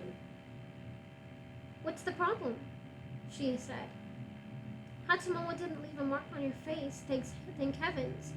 You didn't expect she'd be pleased at your comment, did you? I'm only concerned about what might happen the next time we run into her, I said. I'll tell you what will happen. We'll turn around and leave. The host may be surprised to see us walk out of a party we've just walked into, but it's better than giving Hatsumomo another chance to humiliate you. Anyway, if we run into her, it will be a blessing. Really, Mamaha-san? I can't see how it could be a blessing. If Hatsumomo forces us to leave a few tea houses, we'll drop in on more parties, that's all. You'll be known around Gion much faster that way.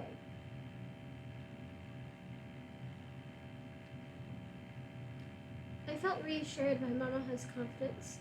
In fact, when we set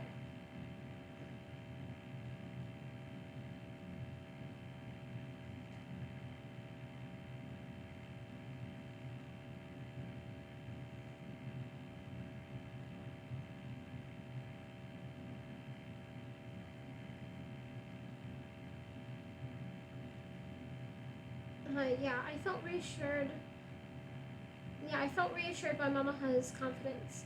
In fact, when we set out into Gion later, I expected that at the end of the night I would take off my makeup and find my skin glowing with the satisfaction of a long evening. Our first stop was a party for a young film actor who looked no older than 18, but had not a single hair on his head, not even eyelashes or eyebrows.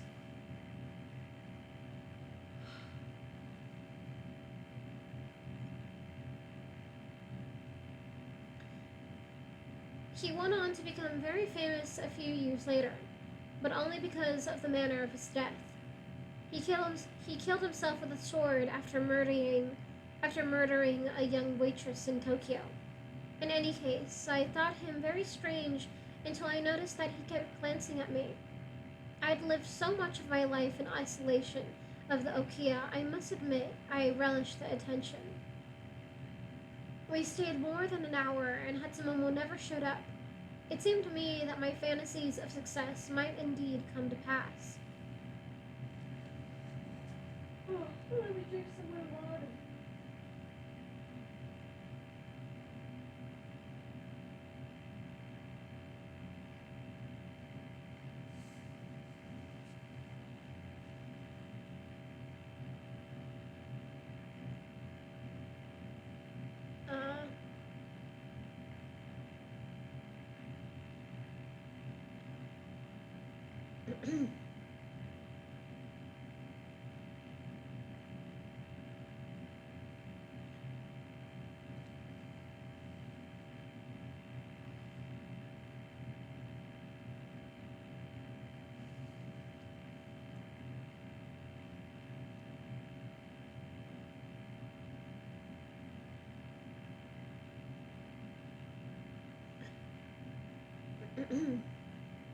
It seemed to me that my fantasies of success might indeed come to pass. Next, we stopped at a party given by the Chancellor of Kyoto University. Mamaha at once began talking with a man she hadn't seen in some time, and left me on my own. The only space I could find at the table was beside an old man in a stained white shirt. He must have been very thirsty because he was drinking continuously from a glass of beer. except when he moved it away from his mouth to burp. I knelt beside him and was about to introduce myself when I heard the door slide open. I expected to see a maid delivering another round of sake, but there in the hallway knelt Hatsumomo and Pumpkin.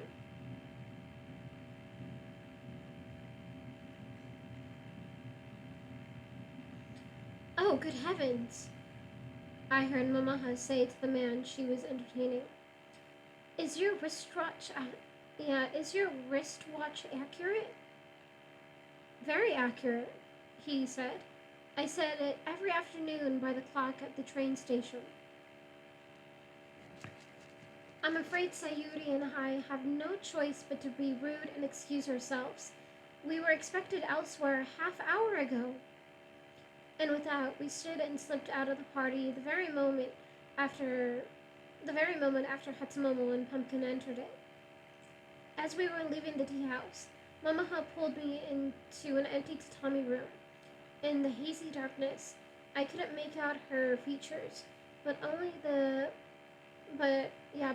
beautiful oval shape of her face, with its elaborate crown of hair. If I couldn't see her, then she couldn't see me.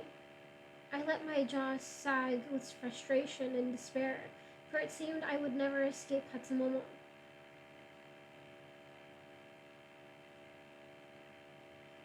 "What did you say to that horrid woman earlier today?" Mamaha said to me. "Nothing at all, ma'am." "Then how did she find us here?" "I didn't know you would be here myself," I said. "I couldn't possibly have told her." My maid knows about my engagements, but I can't imagine. Well, we'll go to a party hardly anyone knows about. Naga Teruomi was just appointed the new conductor of the Tokyo Philharmonic last week. He's come into town this afternoon to give everyone a chance to idolize him. I don't want to go, but at least Hatsumomo won't be there. We crossed Geisha Avenue and turned down a narrow alleyway that smelled of sake and roasted yams. A sprinkle of laughter fell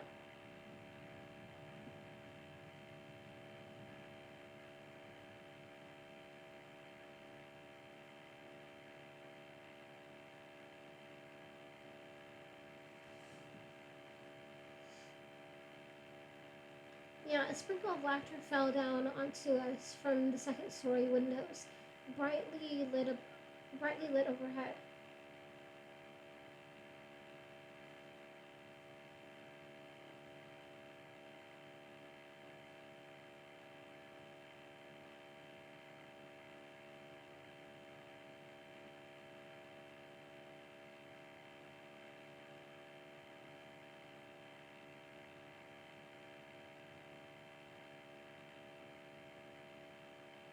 Sorry, I got so spaced out. We crossed Geisha Avenue and turned down a narrow alleyway that smelled of sake and roasted yams. A sprinkle of laughter fell down onto us from the second-story windows, brightly lit overhead. Inside the tea house, a young maid showed us to a room on the second floor, where we found the conductor sitting with his thin hair oiled back and his fingers stroking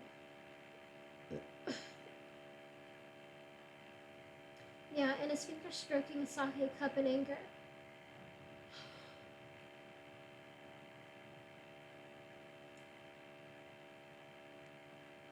The other men in the room were in the midst of a drinking game with two geisha, but the conductor refused to join. He talked with Mamaha for a while, and soon asked her to put on a dance. I don't think he cared about the dance, really. It was just a way of ending the drinking games and encouraging his guests to begin paying attention to him again. Just as the maid brought a shamisen to hand to one of the geisha, even before Mamaha had taken up her pose, the door slid open, and I'm sure you know what I'm going to say. They were like dogs that wouldn't stop following us. It was Hatsumomo and Pumpkin once again. You should have seen the way Mamaha and Hatsumomo smiled at each other.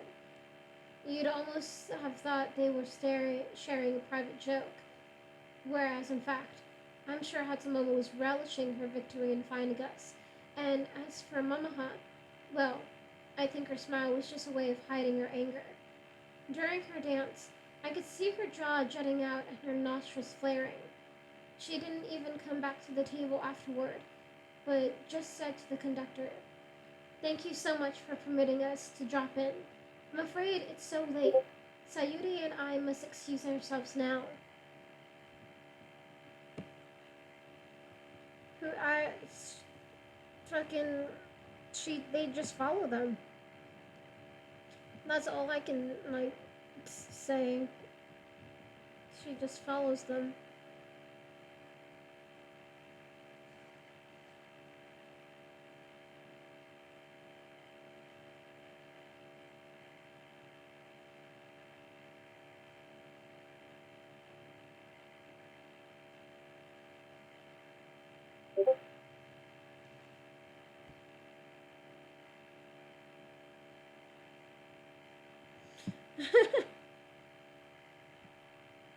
But this isn't the kind of this isn't the kind of book that would do that.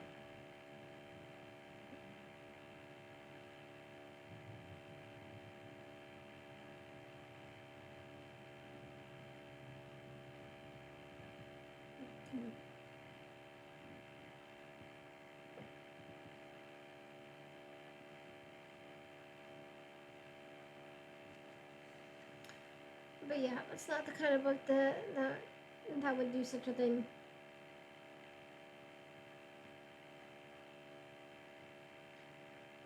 Yeah.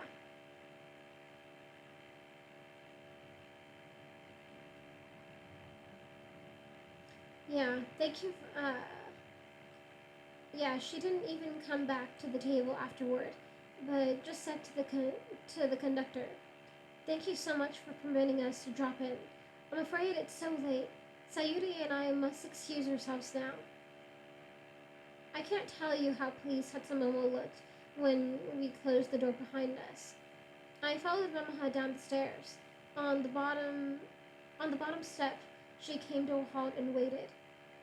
At last, a young maid rushed into the formal entrance hall to see us out. The very same maid who'd shown us up the stairs earlier. "What a difficult life you must have as a maid." Uh, yeah, what a difficult life you must have as a maid, Mama had said to her. "Probably you want so many things have so many and have so little money to spend. But tell me, what will you do with funds you've Yeah, but tell me, what will you do with the funds you've just earned?" "I haven't earned any funds, ma'am," she said, but to see her swallowing so nervously, I could tell she was lying. "How much did Hatsumomo promise you?" The maid's gaze fell at once to the floor. It wasn't until this moment that I understood what Mamaha was thinking. As we learned sometime afterward, Matsumoto had indeed bribed at least one of the maids in every first-class tea house in Gion. They were asked to call Yoko. Yeah, they were asked to call Yoko, the girl who answered the telephone in our Kia, whenever Mamaha and I arrived at a party. Of course, we didn't know about Yoko's involvement at the time, but Mamaha was quite right in assuming that the maid in this tea house had passed the message to Hatsumomo somehow or other. The maid couldn't bring herself to look at Mamaha. Even when Mamaha lifted her chin, the girl still pointed her eyes downward as if they were weighted as much as,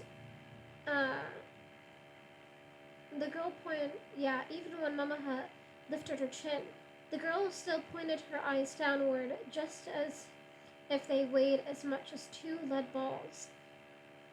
Then Yeah, when we left the tea house, we could hear Hatsumomo's voice coming from the window above, for it was such a shallow alleyway that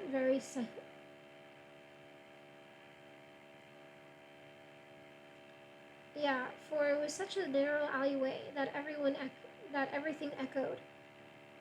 Yes. What was her name? Get that spy. Yeah, I'm pretty sure they're gonna do something about the spy problem.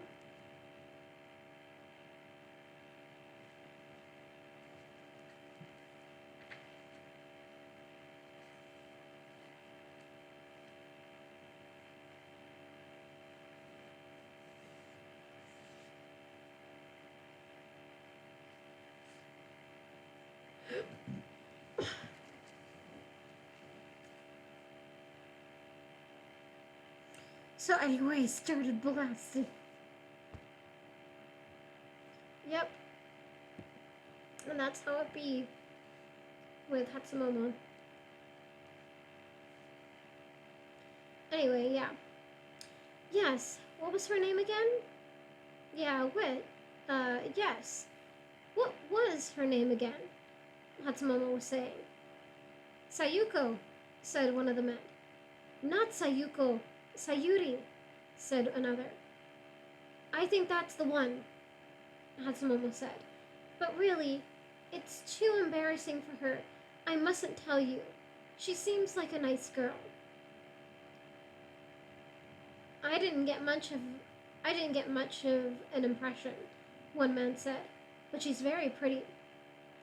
And such unusual eyes, said one of the geisha.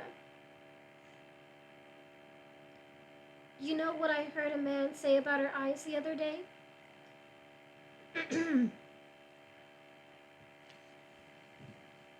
Yeah, you know what I heard a man say about her eyes the other day?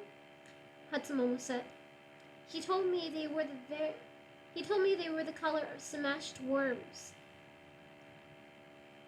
Smashed worms. I've certainly never heard a color described that way before. Well, I'll tell you what I was going to say about her.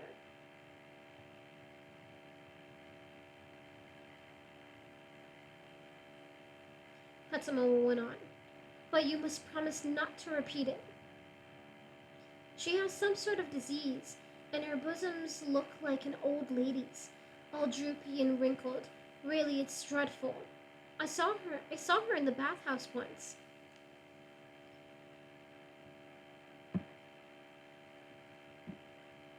Mamaha and I had stopped to listen, but when we heard this, she gave me a little push, and we walked out of the alleyway together. Mamaha stood for a while looking up and down the street and then said, I'm trying to think where we can go, but I can't think of a single place. If that woman has found us here, I suppose she can find us anywhere in Gion. You may as well go back to your Okiya, Sayuri, until we come up with a new plan. One afternoon during World War I, some years after these events I'm telling you about now, an officer took his pistol out of his holster during a party beneath the boughs of a maple tree and laid it out on the straw mat to impress me. I remember being struck by its beauty. The metal had a dull gray sheen. Its curves were perfect and smooth. The oiled wood handle was richly grained. But when I thought of its real purpose as I listened to his stories, it ceased to be beautiful at all and became something monstrous instead. This is exactly what happened to Hatsumomo in my eyes after she brought my debut to a standstill. That isn't to say I had never considered her monstrous before, but I'd always envied her loveliness, and now I no longer did.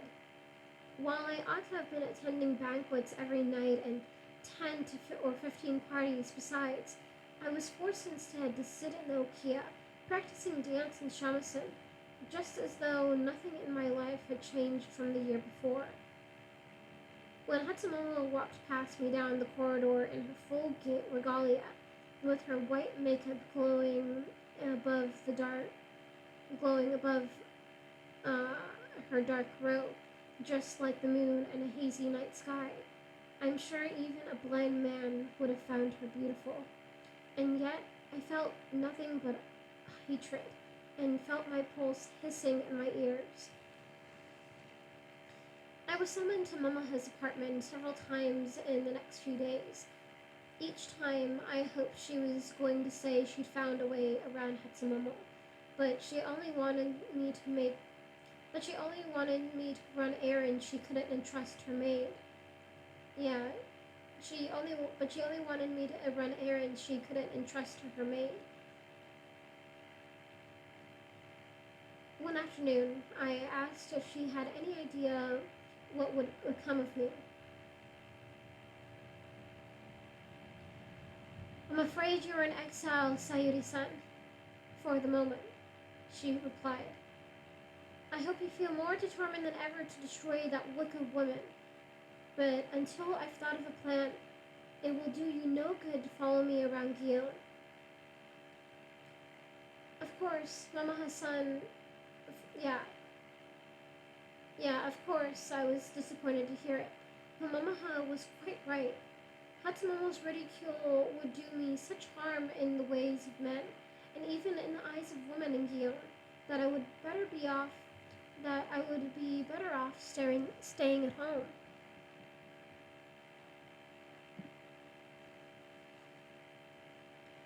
Happily, Mamaha was very resourceful and did manage to find engagements from time to time that were safer for me to attend. Hatsumomo may have closed off Gion from me. Yeah, Hatsumomo may have closed off Gion from me, but she couldn't close off the entire world beyond it. When Mamaha left Gion for an engagement, she often invited me along. I went on a day trip by train to Kobe, where Mama had cut the ribbon. Yeah, where Mama had cut the ribbon for a new factory. On another occasion, I joined her to accompany the former president of Nippon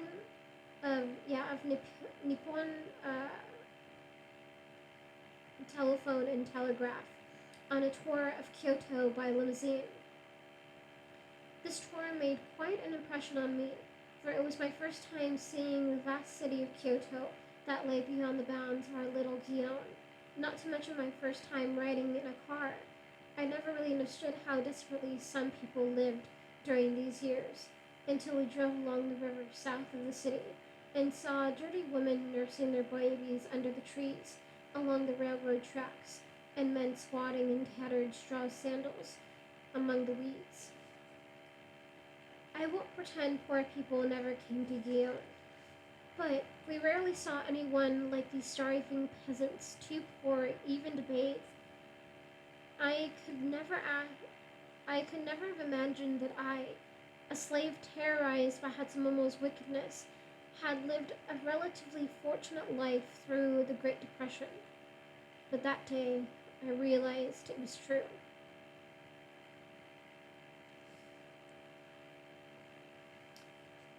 Late one morning, I returned from school to find a note telling me to bring my makeup and rushed to Mama's apartment. When I arrived, Mr. Ichoda, Mr. Ichoda was, when I arrived, Mr. Ichoda, who was a dresser, just like Mr. Beku, was in the back room, tying Mama's obi before a full-length mirror.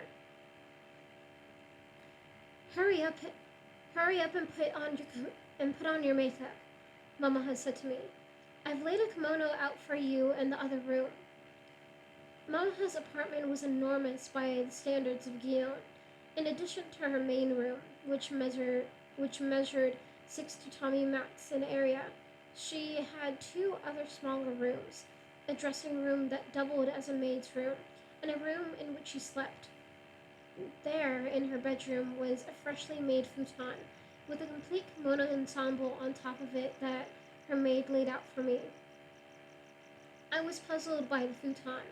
The sheets certainly weren't the ones Mama had slept in the night before, for they were as smooth as fresh snow. I wondered about it while changing into the cotton dressing robe I'd brought. When I went when I went to begin applying my makeup, Mama had told me why she had summoned me. "The Baron is back in town," she said. "He'll be coming here for lunch. I want him to meet you." I haven't had occasion to mention the Baron, but Mamaha was referring to Baron Matsunaga Tsuneyoshi.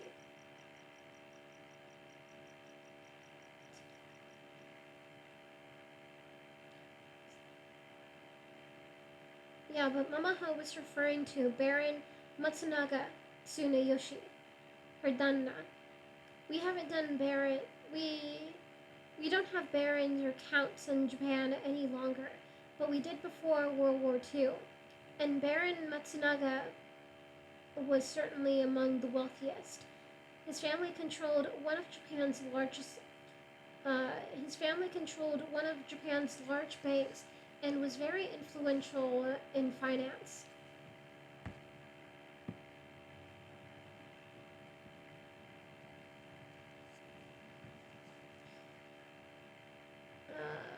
Very influential in finance. Yeah, his family controlled one of Japan's large banks and was influential in finance. Originally, his older brother had inherited the title of Baron, but he had been assassinated. While serving as finance minister in the cabinet of Prime Minister Unukai. Prime Minister Inukai. Mamaha's Danna, already in his 30s by that time, had not only inherited the title of Baron, but all of his brother's holdings, including a grand estate in Kyoto not far from Gion. His business interests kept him in Kyoto much of the time, and something else kept him there as well. For I learned many years later that he had another mistress in the Geisha district of Akasaka in Tokyo. Few men are wealthy enough to afford one geisha mistress, but Baron Matsunaga Tsuneyoshi had two. Now that I knew Mamaha would be spending the afternoon with her Danna, I had a much better idea why the futon in her bed had been made up with fresh sheets. I changed quickly into the clothing Mama had set out for me, an underrobe of light green and a kimono of russet and yellow with a design of pine trees at the hem. By this time, one of Mamaha's maids was just returning from a nearby restaurant with a big lacquer box holding the Baron's lunch. The foods inside it, on plates and bowls, were ready to be served just as in a restaurant. The largest was a flat lacquer dish with two grilled salted ayu poised on their bellies, as though they were swimming down the river together. To one side stood two tiny steamed crabs of the sort that were eaten whole. A trail of streaked salt curved along the black lacquer to suggest the sand they had crossed. A few minutes later, the Baron arrived. I peeked out through the crack at the edge of the sliding door and saw him standing just outside on the landing, while Mamaha untied his shoes. My impression... excuse me. My first impression was of an almond or some other kind of nut, because he was small and very round, but with a certain kind of heaviness, particularly around particularly around his eyes.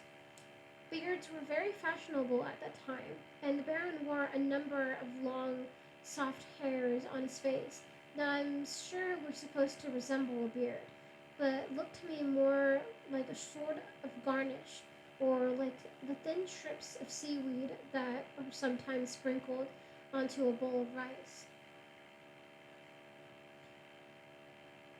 Oh, Mamaha, I'm exhausted, I heard him say. How I hate these long train rides. Finally, he stepped out of his shoes and crossed the room with brisk steps. Yeah, with brisk little steps. Earlier in the morning, Mamaha's dresser had brought an overstuffed chair and a Persian rug from a storage closet across the hall and arranged them near the window. The Baron seated himself there, but as for what happened afterward, I can't say, because Mamaha's maid came over to me and bowed an apology before giving the door a gentle push. To slide it the rest of the way closed. I stayed in Mamaha's little dressing room for an hour or more, while the maid went in and out of serving the Baron's lunch. I heard the murmur of Mamaha's voice occasionally, but mainly the Baron did the talking. At one point, I thought he was angry with Mamaha, but finally I overheard enough to understand that he was only complaining about a man he'd met the day before, who'd asked him personal questions that made him angry. At last, when the meal was over, the maid carried out cups of tea, and Mamaha asked for me. I went out to kneel before the Baron, feeling very nervous, for I'd never met an aristocrat. Before. I bowed and begged his favor, and thought perhaps he would say something to me, but he seemed to be looking around the apartment, hardly taking any notice of me at all.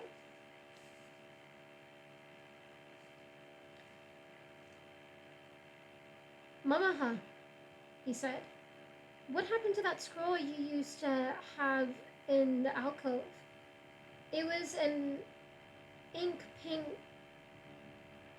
It was an ink painting of something or other, much better than the thing you have there now.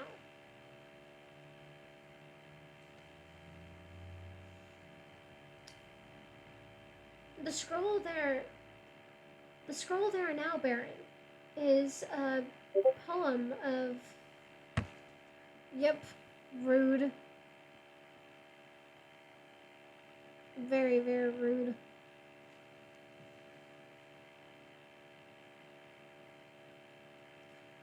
Yeah, the scroll there now, Baron, is a poem from Matsudaira Koichi's hand.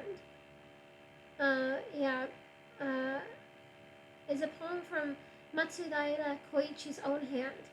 It is hung in that alcove nearly 4 years.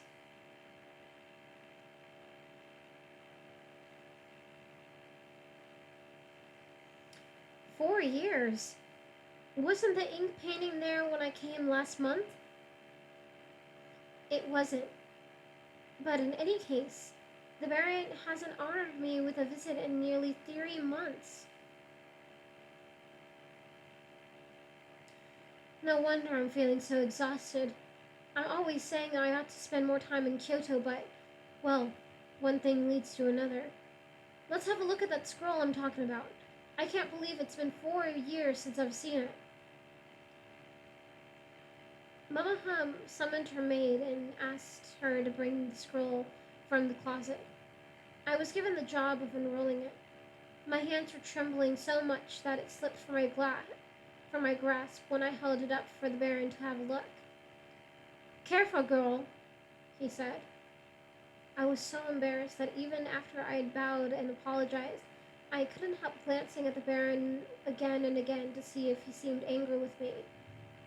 While I held the scroll up, he seemed to look at me more than at it, but it wasn't a reproachful stare. After a while, I realized it was curiosity, which only made me feel more self-conscious.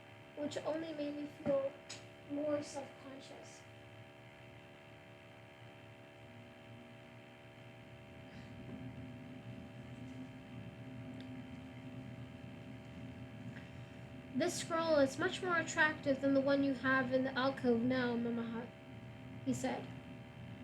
But he still seemed to be looking at me and made no effort to look away when I glanced at him. "Calligraphy is so old-fashioned anyway," he went on. "You ought to take that thing in the alcove down and put up this landscape painting again.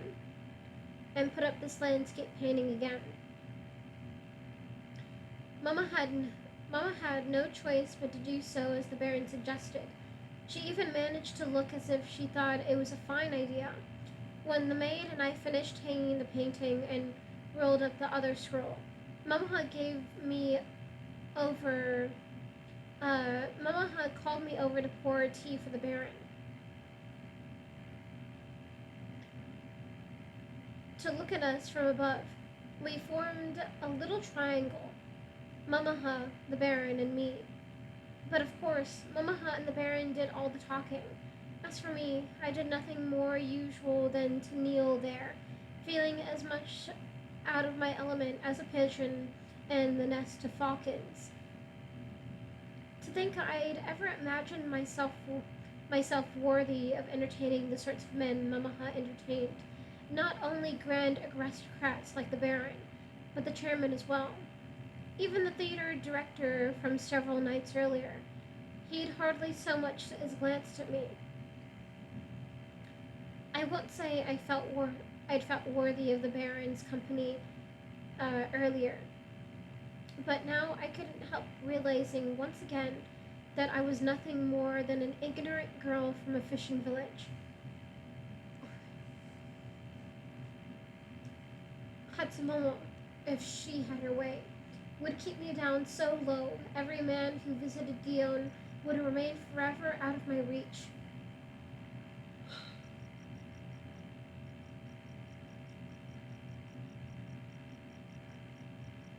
For all I knew, I might never see Baron Matsunaga again, and never come upon the chairman.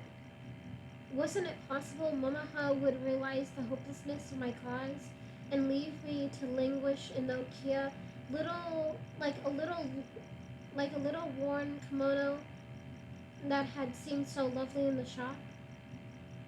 The Baron, who I was beginning to realize was something of a nervous man, leaned over to scratch at a mark on the surface of Mama's table, and made me think of my father on the last day I'd seen him, digging grime out of the ruts of the wood with his fingernails. I wondered what he would think if he could see me kneeling here in Mama's apartment, wearing a robe more expensive than anything he'd laid eyes on, with a Baron with the Baron across from me, and one of the most famous geisha in all of Japan at my side.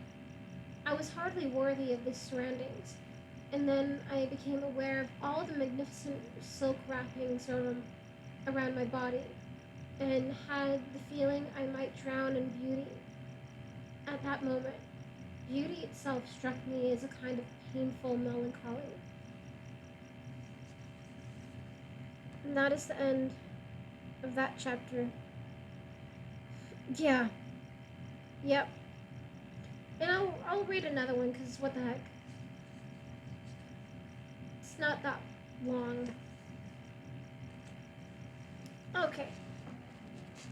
Oh my god. Yeah, I have like a pinched nerve or something.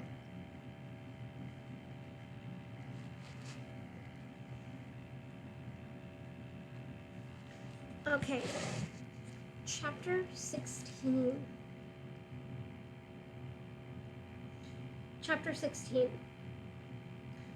One afternoon, as Mamaha and I were strolling across the Shisho Avenue Bridge to pick up some new hair ornaments in the Pontocho district, for Mamaha never liked the shops selling hair ornaments in Gion.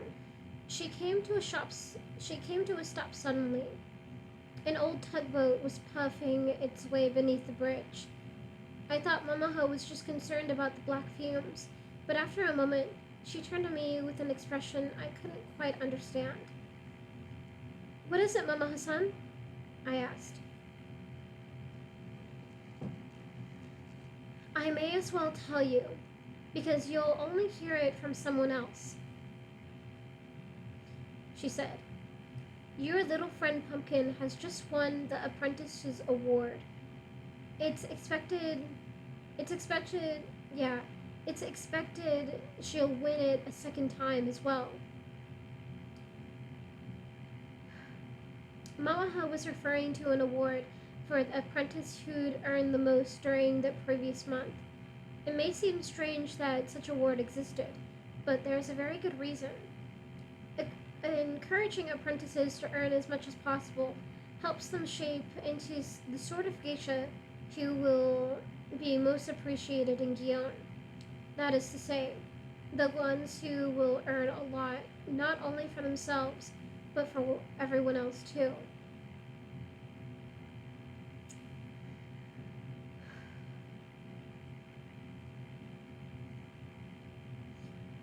Several times, Mamaha had predicted that Pumpkin would struggle along for a few years and end up the sort of geisha with a few loyal customers, none of them wealthy and little less. It was sad. It was a sad picture, and I was pleased to learn that Pumpkin was doing better than that. But at the same time, I felt anxiety prickling in my stomach. Pumpkin now seemed to be one of the most popular apprentices in Gion, while I remained one of the most obscure.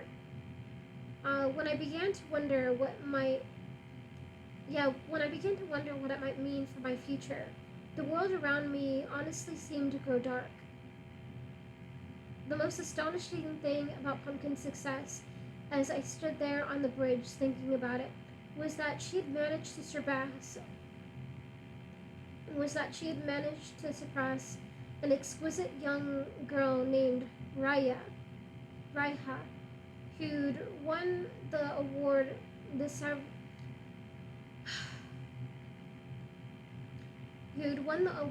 past several months. Raiha's mother had been a renowned geisha, and her father was a member of one of Japan's most illustrious families, with almost limitless wealth. Whenever Raiha strolled past me, I felt as a simple smelt must feel when a silver salmon glides by. How could Pumpkin manage to outdo her?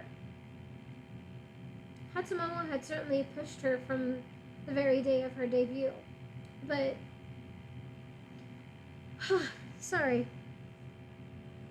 I don't know why it's like, I promise you it's not the Rona, but it's just like cheating, I assume. Probably cheating.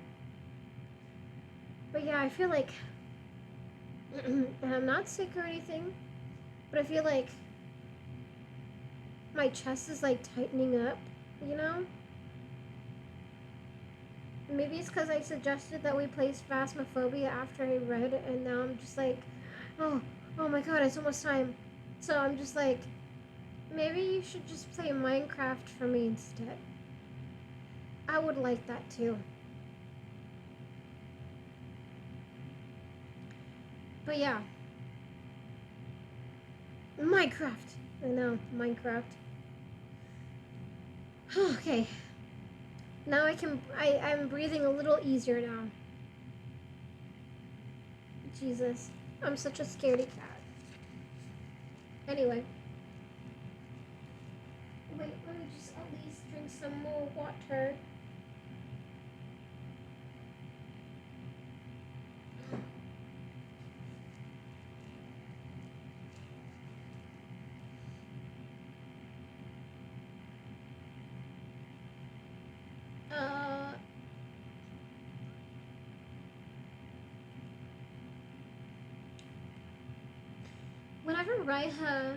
Whenever Raiha strolled past me, I felt as a simple smell must feel when a silver salmon glides by. How had Pumpkin managed to outdo her? Hatsumomo had certainly pushed her from the very first day of her debut, so much that she had begun to lose weight lately and hardly looked herself. But regardless of how Pumpkin may have worked, could she have could she really have grown more popular than Raiha? Oh no, really, said Mamaha. Don't look so sad. You ought to be rejoicing. Yes, it's very selfish of me, I said.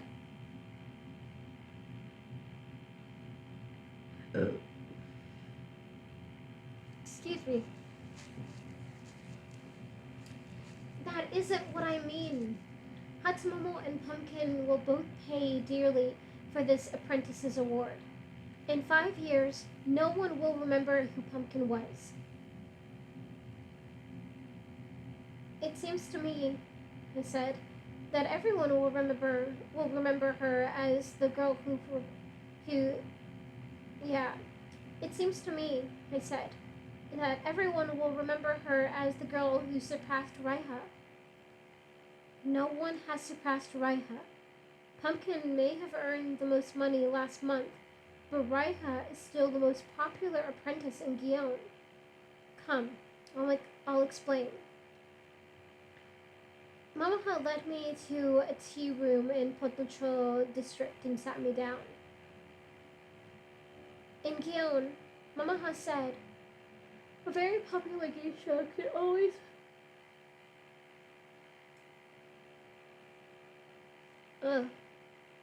Yeah, in Gion, Mamaha said, a very popular geisha can always make sure her younger sister earns more than anyone else, if she's willing to risk hurting her own reputation.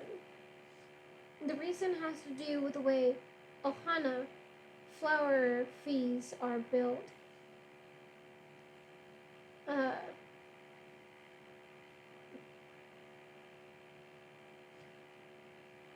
In the old days, 100 years or more ago, every time a geisha arrived at a party to entertain, the mistress of the tea house lit a stick of 1 hour incense called ohana, or flower. The geisha's fees were based on how many sticks of incense had burned by the time she left. The cost of one ohana has always been fixed by the Gion registry office. While I was an apprentice, it was 3 yen, which was about the cost of 2 bottles of liquor, perhaps. Well, hold on. Maybe I'm not reading this right.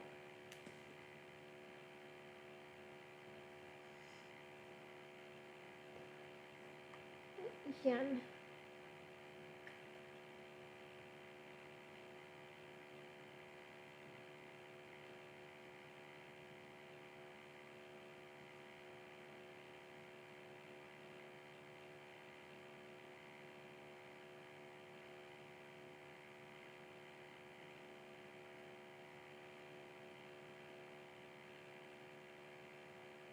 Hmm.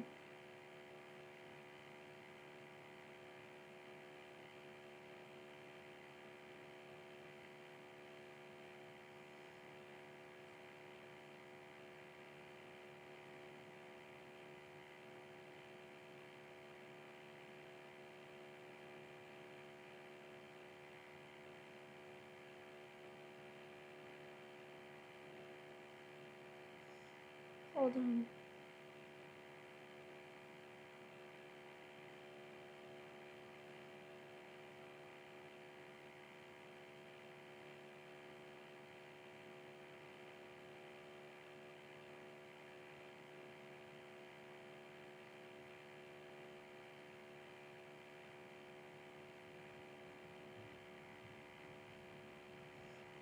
Yeah, I think.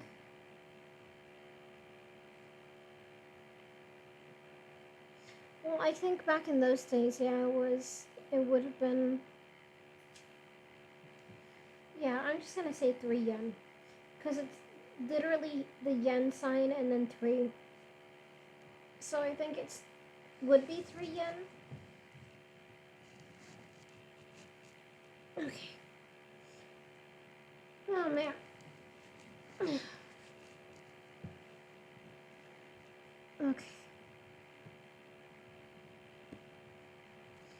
Alright, but yeah. The cost of one ohana has always been fixed by the Gion Registry Office. While I was an apprentice, it was 3 yen, which was about the cost of 2 bottles of liquor, perhaps. It may sound like a lot, but an unpopular geisha earning 1 ohana per hour has a grim life. Probably she spends most evenings sitting around the charcoal brazier waiting for an engagement. Even when she's busy, she may earn no more than 10 yen in a night, which won't be enough even to pay back her debts. Considering all the wealth that flows into Gion, she's nothing more than an insect pecking at the carcass. Compared with Hatsumomo or Mamaha, who are significant lionesses feasting at the kill, not only because they have engagements all night long every night, but because they charge a good deal more as well. In Hatsumomo's case, she charged 1 ohana every 15 minutes rather than every hour. And in the case of Mamaha, well, there was no one else in Gion quite like her. She charged 1 ohana every 5 minutes. Of course, no geisha keeps all her earnings, not even Mamaha. The tea house where she earned the fees takes a portion.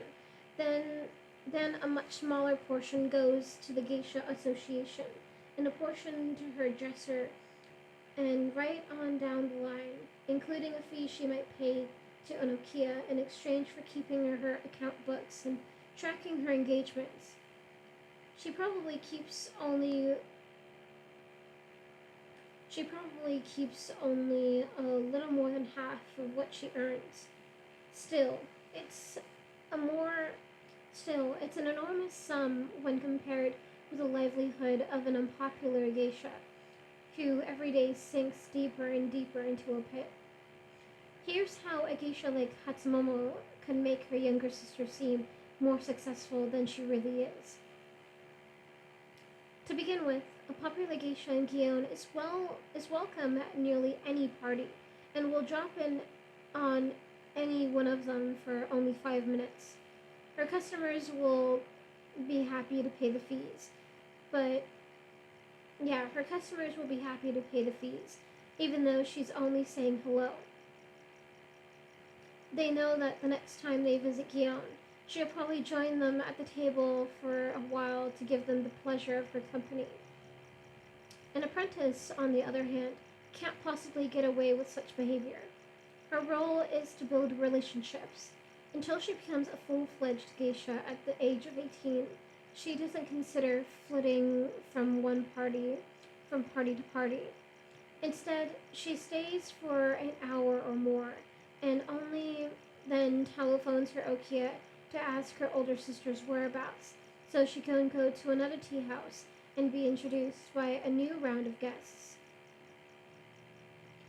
Well, her popular older sister might drop in on as many as 20 parties during an evening. An apprentice probably attends no more than 5. But this isn't what Hatsumomo was doing. She was taking Pumpkin with her everywhere she went. Until the age of 16, an apprentice geisha bills 1/2 ohana per hour. If Pumpkin stayed at a party only 5 minutes, the host was billed the same as if she'd stayed a full hour. On the other hand, no one expected Pumpkin to stay only 5 minutes. Probably the men didn't mind that Hatsumomo brought her younger sister for only a brief visit one night or even 2, but after a while they must have begun to wonder why she was too busy to stay longer, and why her younger sister didn't remain behind as she expected to do so. Yeah, as she was expected to do so.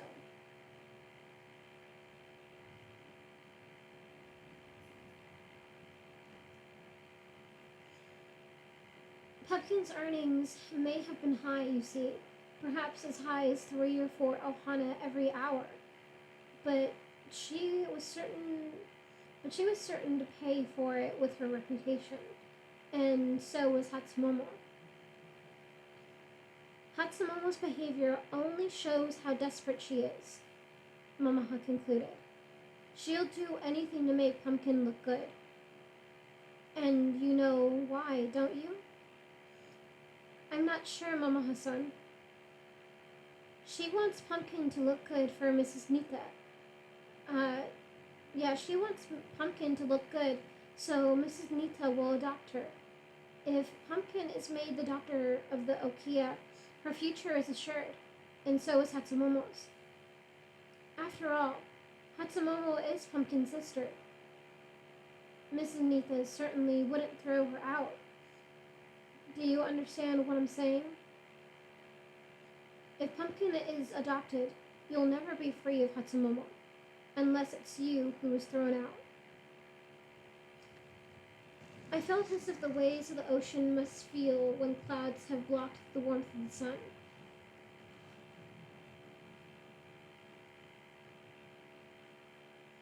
I'd hoped to see you as a popular young geisha.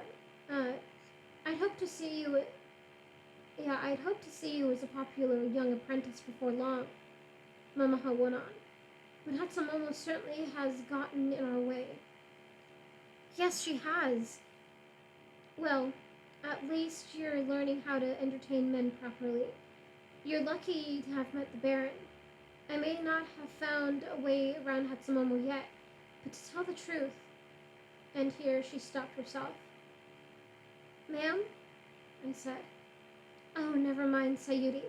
I'd be a fool to share my thoughts with you. I was hurt to hear this. Mamaha must have noticed my feelings at once, for she was quick to say, You're living under the same roof as Hatsumomo, aren't you? Anything I say to you can get back to her. I'm very sorry, Mamaha-san, for whatever I've done to deserve your low opinion of me, I told her. Can you really imagine I'll run back to the Okiya and tell anything to Hatsumomo? I'm not worried about what you'll do. Mice don't get eaten because they run over to where the cat is sleeping and wake it up. You know perfectly well how resourceful Hatsumomo is. You'll just have to trust me, Sayuri. Yes, ma'am, I replied, for really, there was nothing else I could say. I will tell you one thing, Mamaha said, leaning forward a bit from what I took as excitement. You and I will be going to an engagement together in the next 2 weeks at a place Hatsumomo will never find us. May I ask where? Certainly not. I won't even tell you then. Just be prepared. You'll find out everything you need to know when the proper time comes.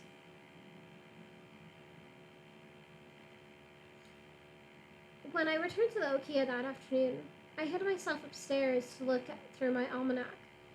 A variety of days in the next few weeks stood out.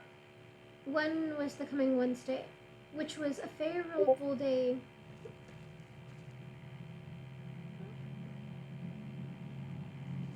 I don't even know where we're going. Oh my god. Ah, god.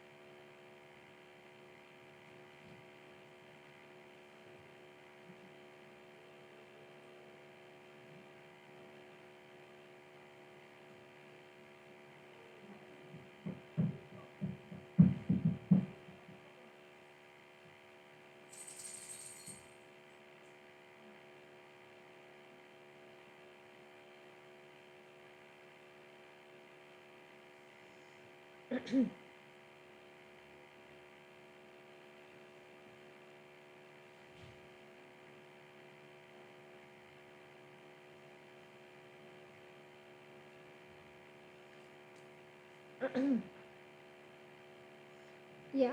Um, yeah. Yeah, when I returned to the Okia that afternoon, I hid myself upstairs to look through my almanac. A variety of days in the next few weeks stood out. One was the coming Wednesday, which was a favorable day, uh, which was a favorable day for traveling westward. I thought perhaps Mama had planned to take me out of the city.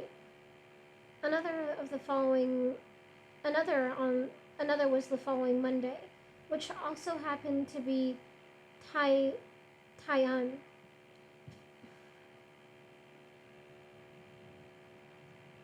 the most auspicious day of the 6-day Buddha week. Finally, the Sunday after the Sunday after had a curious reading.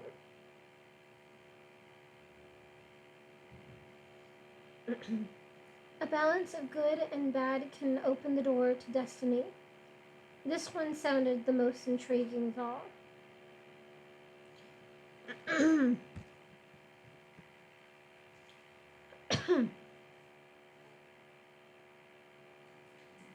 Yeah, this one sounded most intriguing of all. I heard nothing from Mamaha on Wednesday. The few afternoons later, she did summon me. Hold on.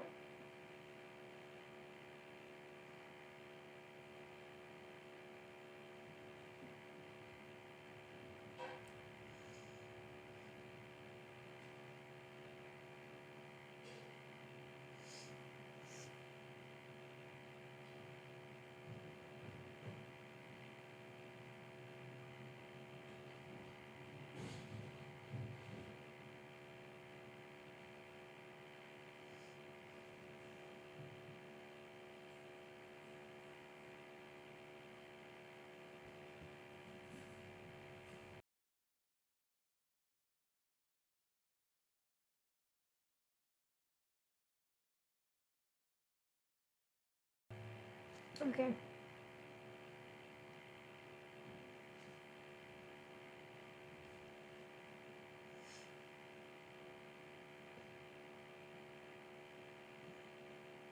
Yeah, I heard nothing from Mamaha on Wednesday.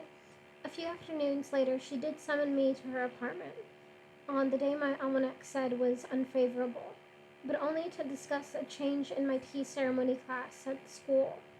After this, an entire week passed without a word from her, and then on Sunday around noon, I heard the door of the Okia roll open and put my shamisen down onto the walkway, where I'd been practicing for an hour or so.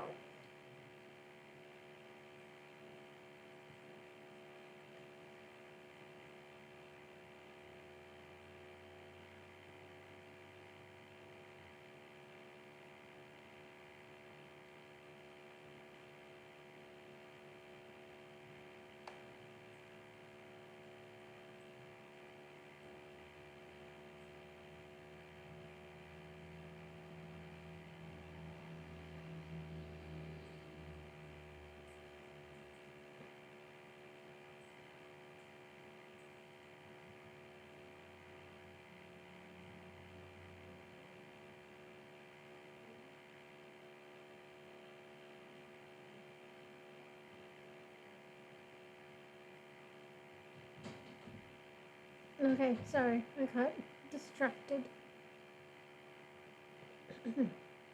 Yeah, I heard nothing from Mamaha on Wednesday. The few afternoons later, she did summon me to her apartment on the day my almanac said was unfavorable, but only to discuss a change in my tea ceremony class at the school. After this, an entire week passed without a word from her, and then on Sunday around noon, I heard the door of the Okio roll open and put my shamisen down onto the walkway, where I'd been practicing for an hour or so, to rush to the front. I expected to see one of Mama's maids, but it was only a man from the druggist's making a delivery of Chinese herbs for Auntie's arthritis. After one of our elderly maids took the packet, I was about to return to my shamisen when I noticed the delivery man trying to get my attention. He was holding a piece of paper in one hand so that only I could see it. Our maid was about to roll the door shut when he said to me, I'm sorry to trouble you, miss, but would you mind throwing this away for me? The maid thought it odd, but I took the paper and pretended to throw it away in the maid's room. It was a note, unsigned, in Mama's hand. Ask Auntie's permission to leave. Tell her I have work for you to do in my apartment, and come here no later than 1 o'clock. Don't let anyone else know where you're going. I'm sure Mama's precautions were sensible, but in any case, Mother was lunching with a friend, and Hatsumomo and Pumpkin had gone to an afternoon engagement already. No one remained in the Okia but Auntie and the maids. I went straight up to Auntie's room to find her draping a heavy cotton blanket across her futon, preparing for a nap. She stood shivering.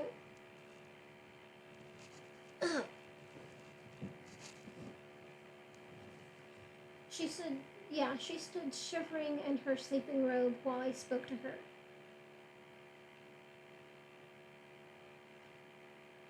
The moment she heard that Mama had summoned me, she didn't even care to know the reason. She just gave a wave of her hand and crawled beneath the blankets to go to sleep. Mamaha was still attending a morning engagement when I arrived at her apartment, but her maid showed me into the dressing room to help me with my makeup, and afterward brought in the kimono and ensemble Mamaha had set out for me. I had grown accustomed to wearing Mamaha's kimono.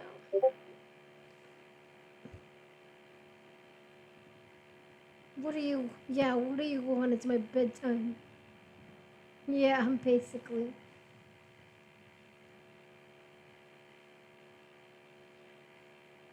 Yeah.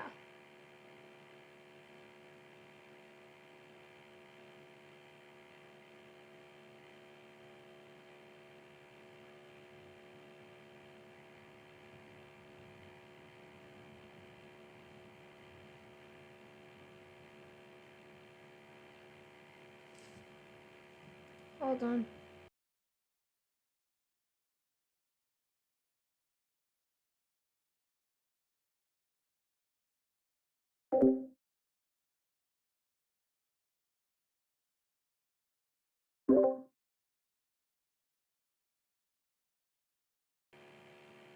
Alright.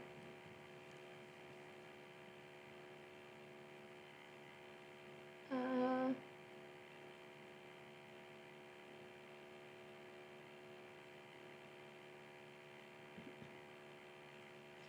yeah, I had grown accustomed to wearing Mama's kimono, but in fact, it's unusual for a geisha to lend out robes from her collection this way. Two friends in Gion might trade kimono for a night or two, but it's rare for an older geisha to show such kindness to a young girl. And in fact, Mamaha was going to a great deal of trouble on my behalf. She no longer wore these long-sleeved robes herself, and had to retrieve them from storage. I often wondered if she expected to be repaid somehow. The kimono she laid out for me that day was the loveliest yet. An orange silk with a silver waterfall pouring from the knee into a slate blue ocean. The waterfall was built by brown cliffs with knotted driftwood at the base, embroidered and lacquered.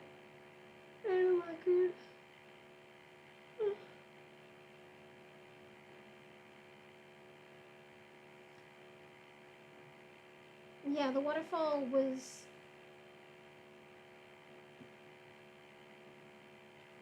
Yeah, the waterfall was split by brown cliffs, with knotted driftwood at the base, embroidered and lacquered threads. I didn't realize it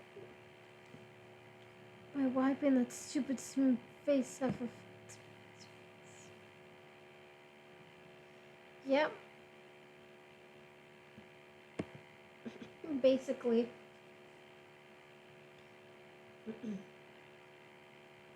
Yeah, the waterfall was split by brown cliffs, with knotted driftwood at the base embroidered in lacquered threads. I didn't realize it, but the robes was well known in Guion. People saw it probably. People who saw it probably thought of Mamaha at once. In permitting me to wear it, I think she was rubbing some of her aura off on me. After Mr. After Mr. Ichota had tied the obi, a russet and brown high, a russet and brown highlighted with gold threads, I put the final touches on my makeup and the ornaments in my hair.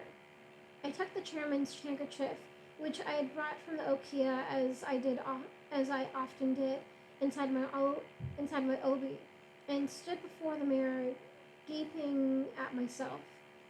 Already, it was amazing to me that Mama had arranged for me to look so beautiful. But to top it off, when she returned to her apartment, she herself changed into a fairly plain kimono. It was a robe of it was the robe the color of a mountain potato, covered with soft gray hatch marks, and her obi was a simple pattern of black diamonds on and her obi was a simple pattern of black diamonds on a background of deep blue.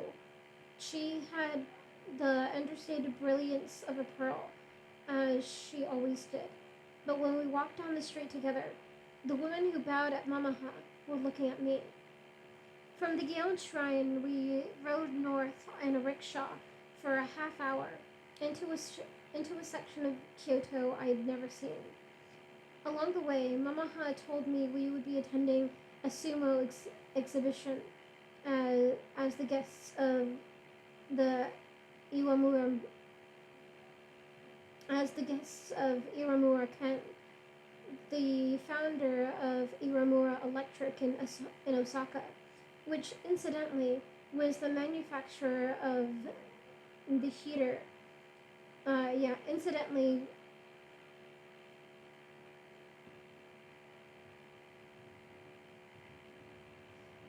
which incidentally was the manufacturer of the heater that killed Granny. Iwamura's, Iwamura's right-hand man, Nobu Toshikazu, who was the president of the company, would also be attending. Nobu was quite a fan of sumo and had helped me organize the exhibition that afternoon.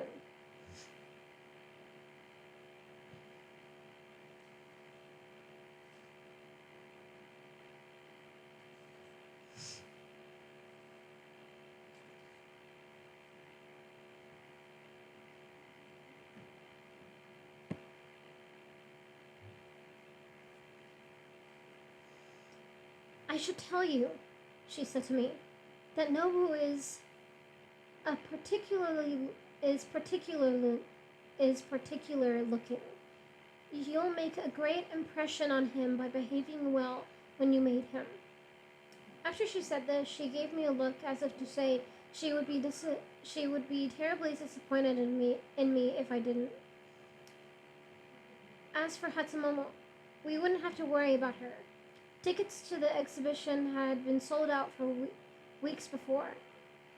At last, we climbed out of the rickshaw at the campus of Kyoto University. Mamaha had led me up a dirt path lined with small pine trees, Western-style buildings closed in on both sides of us, with windows chopped into tiny glass squares by strips of painted wood. I hadn't realized how much Gion seemed like home to me until I noticed myself feeling out of place at the university. All around us were smooth-skinned young men with their hair parted, some wearing suspenders to keep their pants up.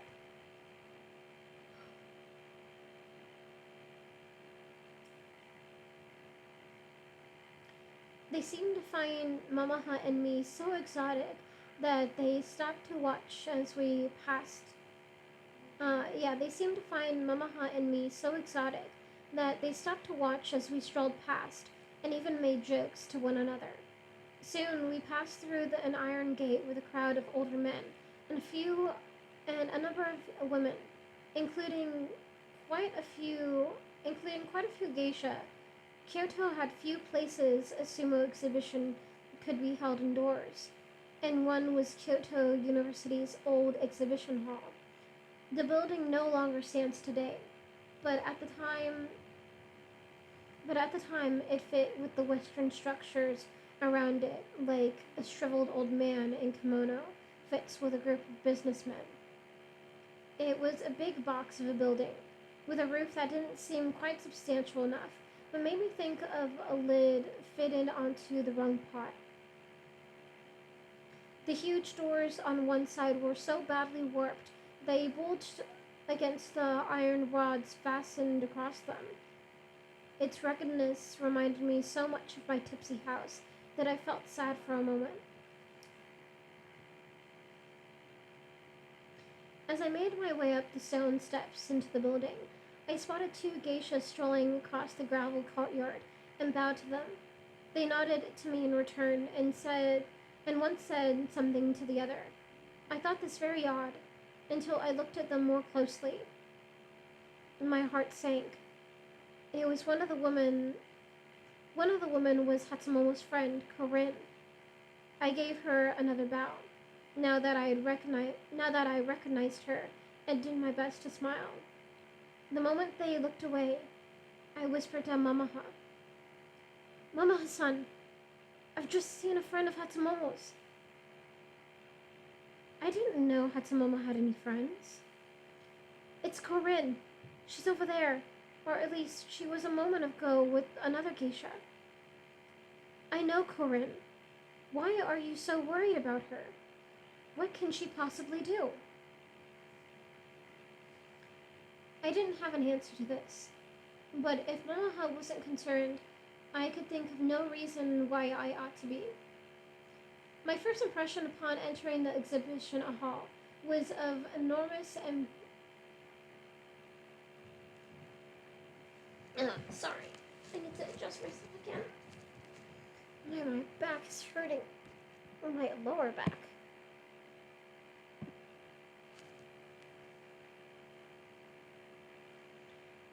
Yeah. My first impression upon entering the exhibition hall was of an enormous empty space reaching up to the roof, beneath which sunlight poured in through screened windows high overhead. And the huge expanse was filled with the noise of the crowd, and with smoke from the sweet rice cakes roasted with miso paste on the grills outside. In the center was a square mound where the wrestlers would compete, dominated by a roof.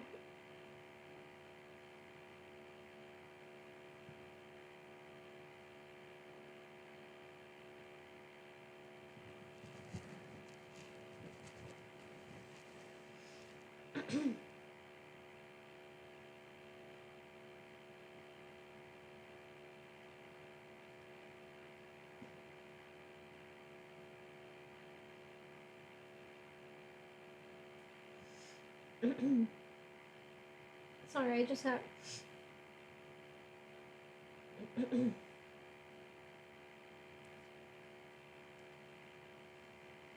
got distracted.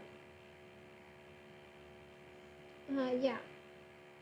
The huge expanse was filled with the noise of the crowd and with smoke from the sweet rice cakes roasted with miso paste on the grills outside.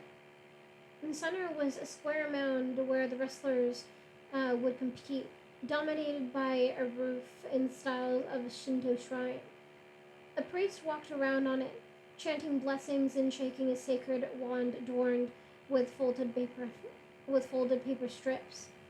Mamaha led me down to a tier in the front, where we removed our shoes and began to walk across with our sledded toe socks on a little margin of wood. Our hosts were in this row, but I had no idea who they were until I caught sight of a man waving his hand to Mamaha. I knew at once that he was Nobu. It was no doubt why Mama had warned me about his appearance. Even from a distance, the skin of his face looked like a melted candle. At some time in his life, he had suffered terrible burns.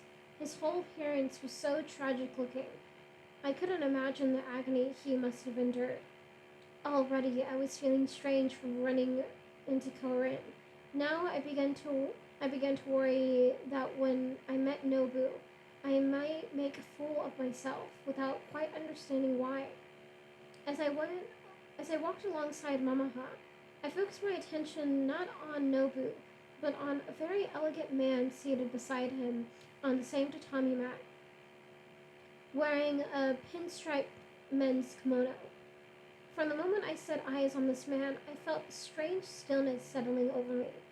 He was talking with someone from he was talking with someone in another box, so that I couldn't see so that I could only see the back of his head.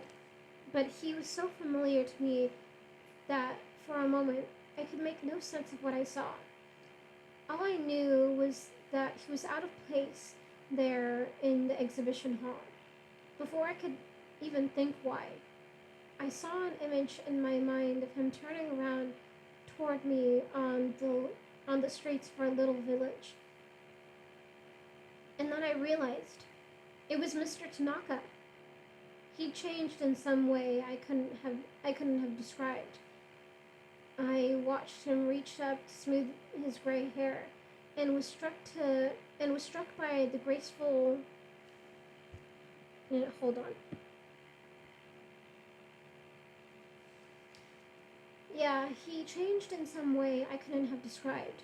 I watched him reach up to smooth his gray hair and was struck to find the graceful way he moved his fingers. Why did I find it so peculiarly soothing to look at him? Perhaps I was in a daze at seeing him and hardly knew how I really felt. Well, if I hated anyone in this world, I hated Mr. Tanaka. I had to remind myself of this. I wasn't going to kneel beside him and say, "Why, Mr. Tanaka, how very honored I am to see you again. What has brought you to Kyoto?" Instead, I would find some way of showing him my true feelings, even if it was hardly the proper thing for an apprentice to do. Actually, I'd thought of Mr. Tanaka very little these last few years, but I still owed it to myself not to be kind to him, not to pour his sake into his cup if I could spill it onto his leg instead. I would smile at him as I was obliged to smile, and it would be the smile I had so often seen on Hatsumomo's face, and then I would say, "Oh, Mr. Tanaka, the strong odor of fish, it makes me so homesick to sit here beside you." How shocked he would be. Or perhaps this, "Why, Mr. Tanaka, you look almost distinguished." Though in truth, as I looked at him, for by now we'd nearly reached the box in which she sat, he did look distinguished. More distinguished than I could ever have imagined.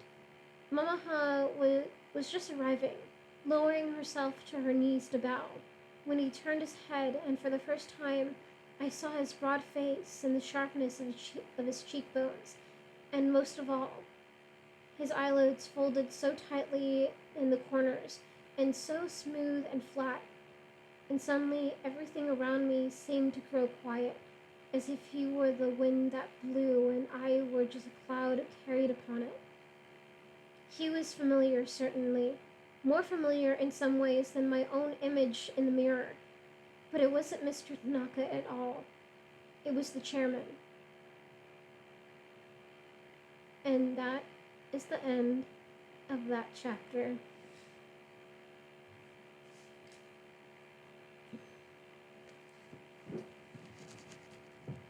Oh shit. Oh shit. Ooh. Oh yeah. Okay, well, thank you guys for listening. I appreciate you guys. I haven't uploaded in a while. I better start doing that before I lose followers. I'm not going to lose followers that easily. I only have 16.